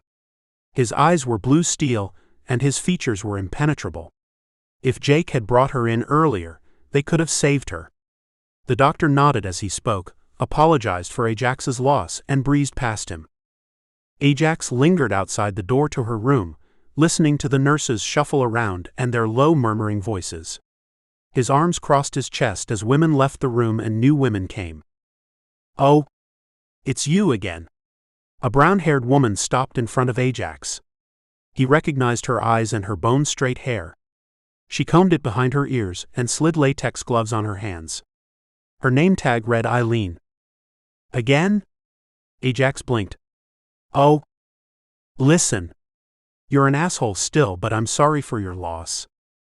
I guess. She bit her bottom lip. No, really I am. Was she your sister? Ajax tilted his head. Why would you think she's my sister? Well. She glanced into the dimly lit room and then back to Ajax. You look similar. Yeah? Ajax shook his head. A growl grew in his throat. I'm not trying to be insulting. Then stop assuming what kind of kin she is to me and do your damn job. She pressed her lips in a thin line. Look. I'm sorry for your loss. I know the Lord works in mysterious ways. She touched his shoulder, injecting faux kindness into her eyes, but you can be assured that your loved one is in a better place now, right? With an apologetic smile, she stepped into the room. A frazzled, sandy-haired man in overwashed gray scrubs exited the room. He forced a smile to Ajax and power-walked down the hall. Ajax trailed back into the lobby once the commotion in the room died down, and a new set of hospital personnel replaced the nurses. He looked at Orion, who was in between changing D'Angelo's diaper on the table beside his cushioned chair. Christian had fallen asleep in her carrier. Jake told me what happened, Orion whispered. He's waiting downstairs for you. If you help me get the babies in the car, I can follow you guys home, or I can stay here and take care of things while you two take care of the babies. Whichever is easier for you. Ajax closed his eyes. Sicily's death reopened the barely healed fissure on Ajax's heart and poured a fresh serving of overflowing sadness into him. He had been strong for Jake, but in front of Orion he crumbled. Orion finished with D'Angelo's diaper, fit him in his carrier, and grabbed the hems of Ajax's shirt, bringing their bodies together. Everything is going to be okay. I don't believe it. I said it to Jake, but I don't believe it. There's too much. Jay, there are no other options. Everything has to work out, so it will. Orion kissed him. The smell of baby powder and milk wafted from him, overtaking his soft lavender scent. Ajax hung his head, resting his cheek in Orion's thick hair. Yeah. We need to give Jake time. He has to take care of this. For closure. Ajax nodded. Yeah. Let's go. He hooked his arm around one carrier and shouldered a bag. It weighed down his shoulder. He buckled the car seats into the hatchback, kissed Orion's cheek, and then climbed into the driver's seat of a work pickup truck. He drove in silence beside Jake all the way back to the bar. Jake hadn't been ready for Sicily's death. None of them had, but Orion honored Ajax's wishes, letting Jake make all the arrangements concerning Sicily's passing. Orion helped in the kitchen once they reopened the bar, and he helped with the babies, taking childcare shifts with Ajax. With barely 2-week-old babies, the funeral was brief, but the added help from Shaniqua and Xavier meant they attended pieces and paid their respects. The weeks following the funeral were a descent into hell. The babies cried through the morning, through the evening, and most of the night. Jake sobbed whenever he glanced on their faces, leaving Ajax and Orion to their care. Ajax raced between assisting with Jake's bar during the day and bouncing babies on his hip through the night. His exhaustion was etched on his face. It deepened his laugh lines and the faint wrinkles on his forehead. It stole the color in his dark, passionate eyes. The surly man hadn't showered, had a quiet meal, or slept for more than a 2-hour stretch. As Ajax finished the Sunday night closing routine with Jake, Orion bathed Christian and D'Angelo, soothing their distressed crying with attention and warm water. He wrapped them in terry cloth robes and settled them in their bassinets beside the bed. He prepared bottles, pouring pre-mixed formula into the tiny sterilized tubes. Ajax entered the bedroom as he sealed the caps on the bottles. Done for the night, Ajax rumbled, scooping Christian from her bassinet and kissing her round nose. He rubbed his face against hers, inhaling a deep breath and closing his eyes. Did you miss baby's smell? Orion smiled. Maybe. At least the bar is closed tomorrow. How's Jake? Better. He's getting there. He needs to help more with the babies. Orion bit his bottom lip. All he ever does is cry when he looks at them. Ajax shrugged. I grew up with Jake and Ricky taking care of me. The babies know him. It'll be fine. Yes, but it's fine. Look, it's what we do because next week Jake could be dead, or me or you. Everyone takes care of babies. It's like a village. You got the bottles ready? Yes. I'm going to step out for a minute. You can handle feeding them both, right? Yeah. Okay, be right back. Orion grabbed his cell phone off the table and left the room. He walked outside and sat on the steps in front of the back entrance. The late summer evening reprieved the grueling August heat. Orion propped his chin in his hands and stared at his cell phone, scrolling through the numbers he had accumulated since jumping in Ajax's old white sedan with no shoes, a plate of food and a well of fear. He paused on Trav's number, chewing his bottom lip. He pressed the call button and lifted the cell phone receiver to his ear. It rang. Yellow? Trav answered on the second ring. Trav. I'm glad you answered. Did Jay tell you, When's the last time you spoke to Jay? Few days ago, why? Sicily had her babies. Ah, awesome. I heard. Congrats, right? She died a few days after. Died? From what? You're kidding. Didn't she go to the hospital or anything? No, I'm not kidding. A hemorrhage. Jay made her go, but it wasn't enough time, or it wasn't early enough, I don't know. It doesn't matter. Okay, right. Why aren't you calling Rain about this? Because I needed to talk to you. You want us to come home? No, I don't know. Jay's trying to do it all. He's running the inn because Jake is grieving, and he's up all night with the babies too. I don't want to cut your trip short, but I don't know how long he's going to be able to keep going like this. I'm nervous. You need extra help? Why, yes. I think so. He needs a friend or something. Okay. Trav paused. Listen. Call Hunter and call Ty. I'll send you their numbers through the computer, all right? Yes. Okay. Jay told me about Ty, but what about Hunter? What did he tell you about Ty? Just that him and Ty had a thing. Yeah. Don't bring it up. Ty'll help you with the bar, and AJ likes Ty more than Hunter, but Ty may not come. Okay, why not?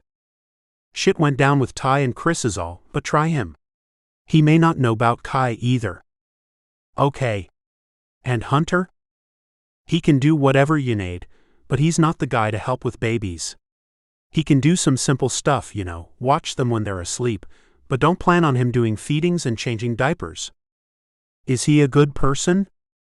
As good as any of us are. We need him though. We've got babies, and with AJ's episode at the wedding reception, there's going to be some retaliation. We need the muscle. Ty doesn't fight. He's a pacifist or something. Or something? Yeah. I'm not really sure what it means anyway. Call them. You want to talk to Rain? I can get her for you. Yes, please. Hang on. Trav covered the receiver and shuffled around until the receiver was uncovered again. Orion? Rain? Orion. She laughed. Rain? How are you? How's your sexy honeymoon time? Orion's voice lifted. The exhaustion melted away. It's amazing. Thank you for asking. Hey, are you sure you don't want us to come home? I'm sure. You guys enjoy yourselves. We'll get it handled. Plus, you'll be back in 2 weeks. We can make it for 2 more weeks, I promise. And then when we get back, we're going to talk about the thing? Rain's voice lowered. Yes. We'll compare everything, and we'll make a plan to take care of it. Promise? On my heart and on my love. Orion gritted his teeth. The line was silent before Rain chuckled.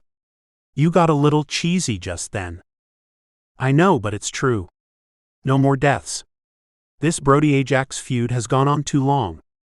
I agree.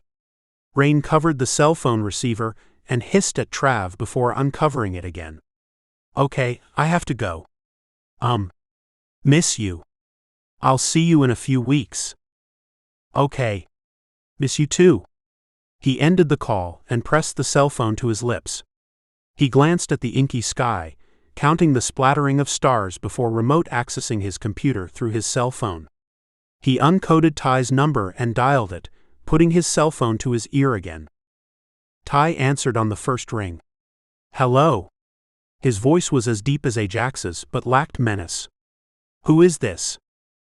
Hi. Ty? This is Orion. I know Ajax. Is he dead?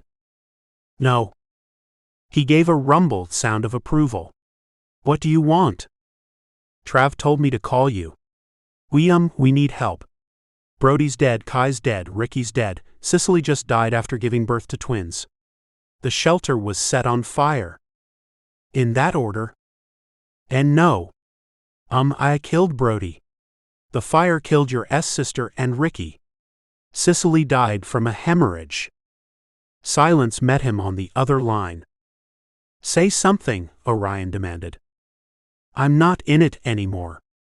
Violence breeds more violence, and the cycle will go on forever. Trav said you were a pacifist? Okay, but well. See, can you at least come help Ajax? He's trying to do everything on his own. The baby's the bar, and trying to help Jake too. I said I'm not in it. Orion chewed his bottom lip. What happened between you and Ajax? Chris did. Do you need anything else? So you're not going to come? Ty rumbled, do you need anything else? And no, I guess not. The call ended without a goodbye, and Orion's lower lip trembled. He dialed Hunter's number next and pressed the cell phone against his cheek. Speak, Hunter gruffed on the second ring. Hi, hello. Trav gave me your number. My name is Orion, and we need your help at the bar. Why? Sicily's died after giving birth to 2 babies. Trav said you're bad with children, but you're good with everything else. So we need you here. I'm taking orders from a stranger now. This is your family, isn't it? You grew up with these people, and they count on you to help them when they need it, right? Humph. Look. I'm on a job. When I finish up, I'll be there, kid. Okay. Relief washed over Orion. Okay, good. I won't stay long, though. Once y'all get everything back running smooth, I'm out. Okay. We'll only need you here for a few weeks. 3 months at most. Aight. Jake's, huh? Yes, Yeah. Orion thickened his voice. Yeah, Jake's. Hunter snorted. You cute. I can reach you on this number? Yes. Anytime? Good. Hunter ended the call without a goodbye as well, and Orion shook his head. He exhaled and moved back inside the building, eating leftovers from the kitchen and carrying a covered dinner plate filled with mashed potatoes, marinated beef, and sautéed vegetables back to the bedroom. Before he opened the door, he listened.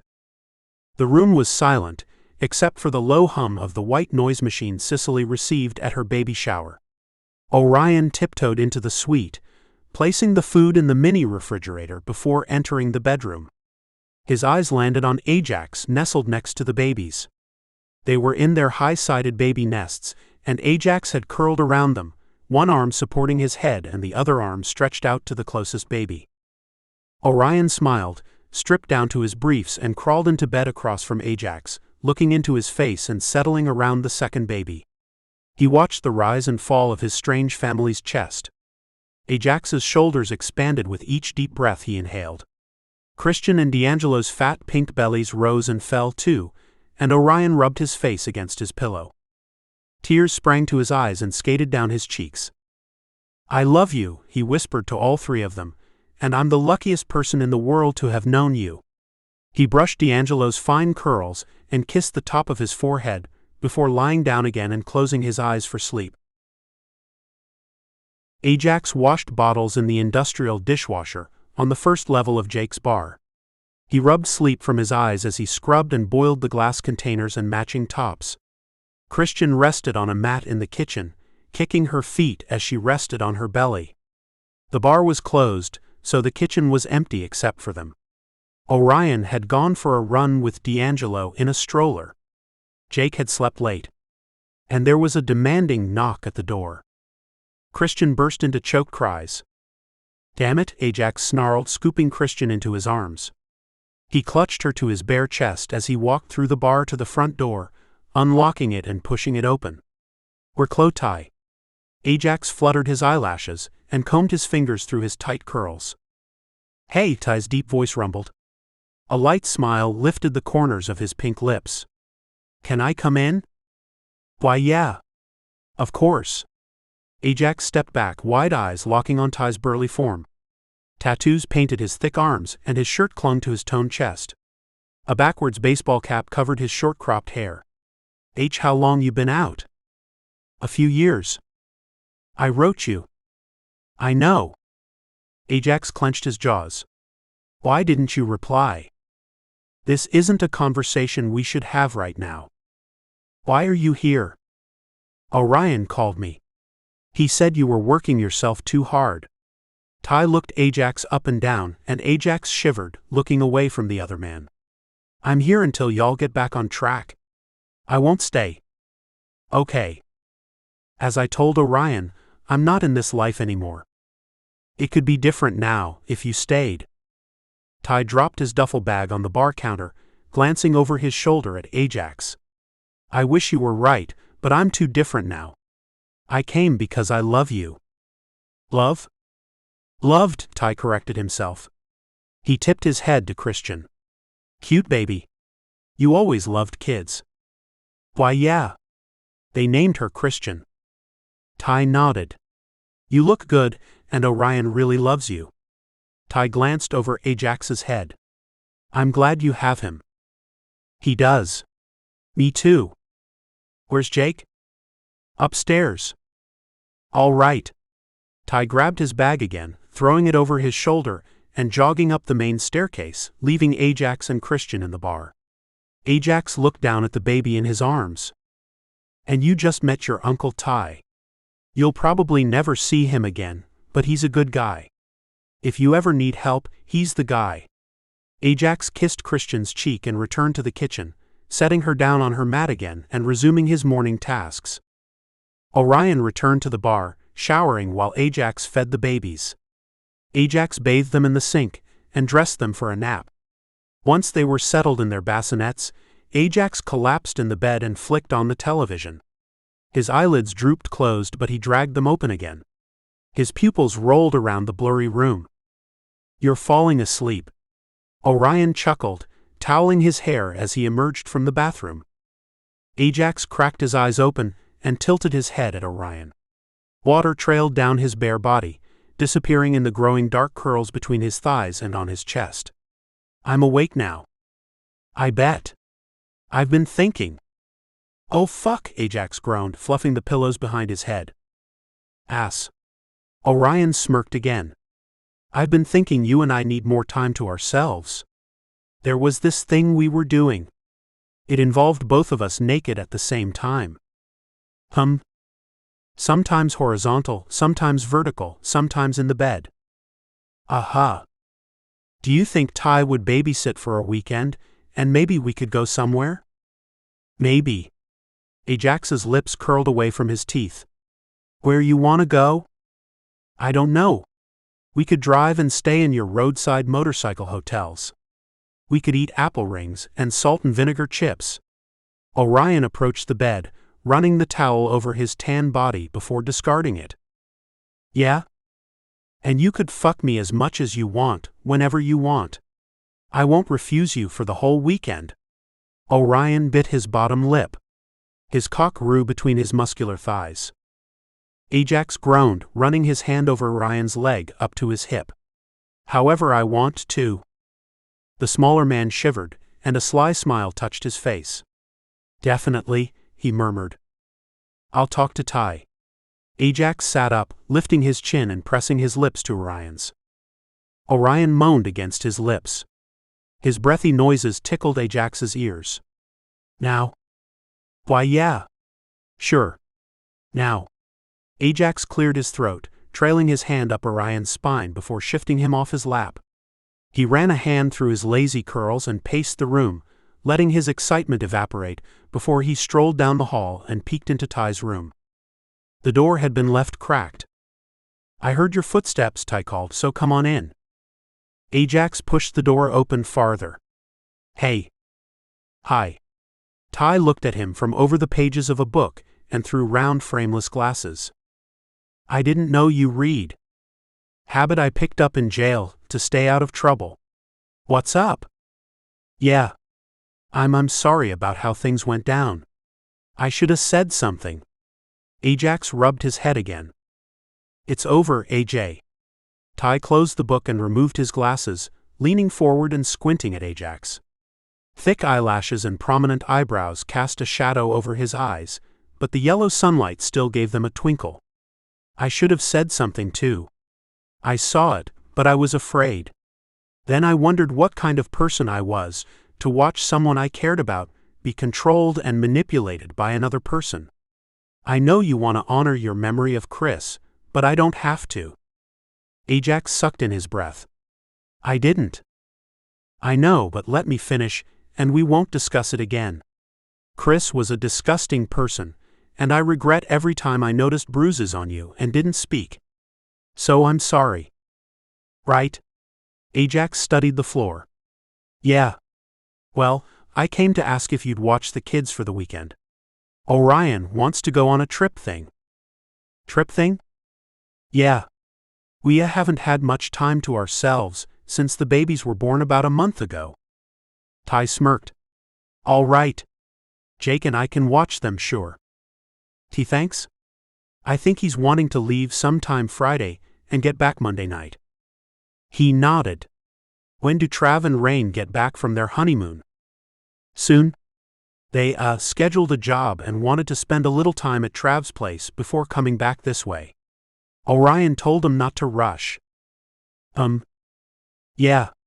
Anyway. I should get back across the hall before the babies wake up or something. Ty closed his eyes in a nod and grabbed his book again. He held it on his lap and watched Ajax.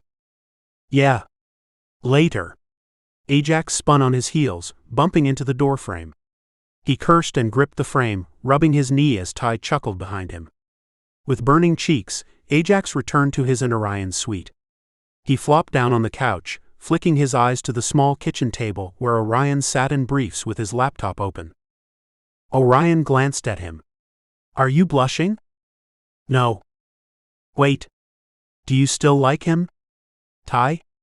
Orion lifted his eyebrows. There's nothing between us, Ajax groused. Drop it. Oh no. I'm onto you now. You always get surly when I strike a nerve. There ain't nothing between us. And your grammar goes in the toilet too. Look. It's nothing. Orion chewed his lip, closing his laptop and prancing across the room. His legs flanked Ajax's sides as he sat down in his lap, resting his hands on the back of the couch. Did he agree to watch the babies? Yeah. Orion nodded. I want to talk about what we like again. Okay. How about threesomes? Never had one. If you could, would you? Orion rolled his hips against Ajax's, revving his arousal all over again. Depends. On? Orion kissed and nibbled his jawline, swirling his hips over Ajax's lap. Ajax hissed no. His arousal grew, and his body ached with the effects of their 30-day dry spell. He slipped his hand in Orion's briefs, teasing him between the toned globes of his ass.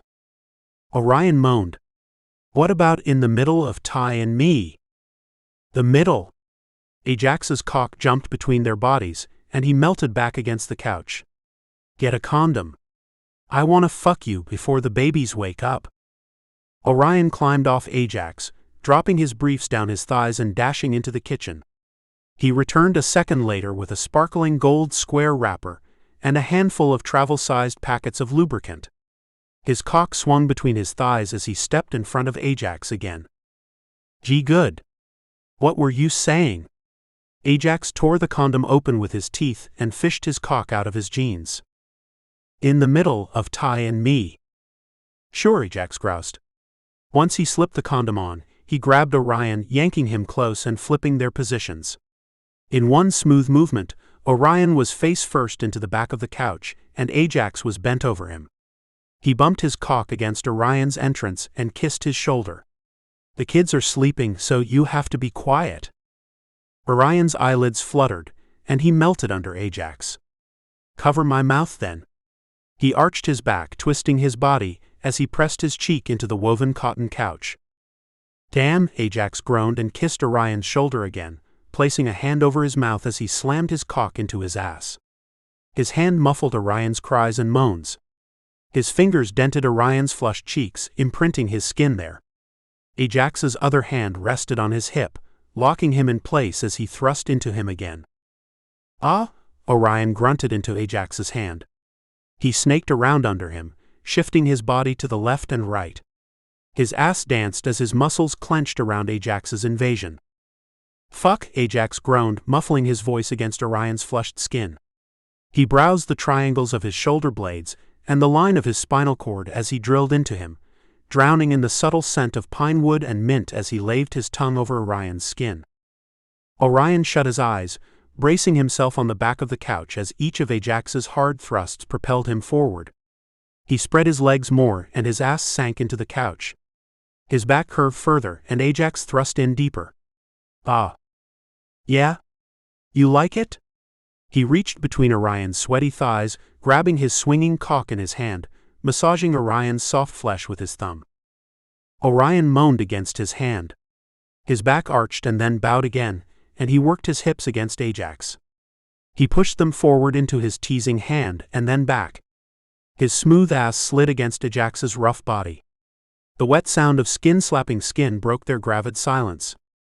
The smaller man shook his head, digging his nails into Ajax's arm and clawing his hand away.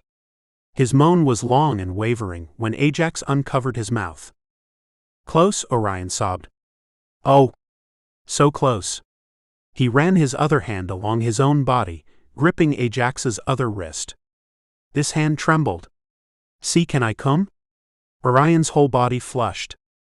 Redness brewed on his cheeks and spiraled down his tawny shoulders to the small of his back, where it was met by the spread of warmth from his tight ass. You're asking? Orion nodded. Why, yes. Please. Beg for it. Orion stretched one hand out in front of him. The other pet along Ajax's forearm, combing the fine hairs as his thighs quaked against Ajax's and his toes curled. Please? Orion's breath puffed against his arm. His body tightened around Ajax and froze in place. Oh. Please. Please.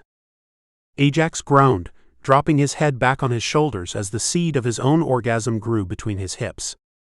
Orion's moans and movements nurtured it, and its roots traveled through Ajax's body, spidering through him. All right.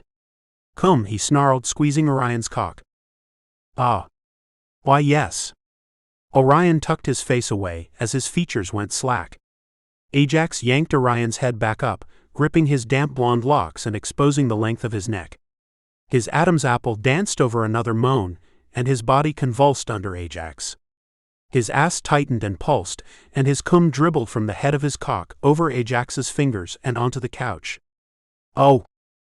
Ajax kept drilling him. Oh yes. Ah fuck. Orion painted the couch with his orgasm, pearly white cum staining the navy print. When Orion's body relaxed around him, Ajax leaned back. His chest heaved as he pulled out of Orion and peeled the condom off his cock. Bring me your mouth. Ajax's voice shook. Orion moaned again. He twisted around and slithered from the couch to his knees, licking his lips as he stared up at Ajax. "I'm a cum in your mouth." Orion nodded. "Please?" "Then I'ma go check on the kids while you clean your mess up." Orion closed his eyes on another moan. Orion's mouth was heaven, as he encompassed Ajax's cock with his full lips and looked up into his eyes.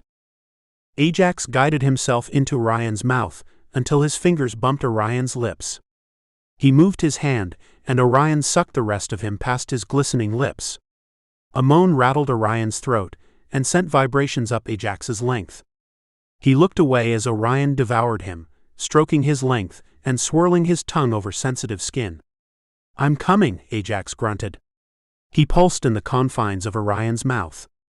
Orion squeezed the base of Ajax's cock, milking the last stubborn drops of his orgasm from him and sending chills throughout his body. When the smaller man pulled away, he licked his lips. "You taste good." "Yeah?" Orion smiled. "Yes." His cock stood proudly between his thighs, ready for a second round. "Good." He jutted his chin toward the couch. "Clean it," he rumbled as he tucked his cock away, caressed over Orion's head, and walked past him,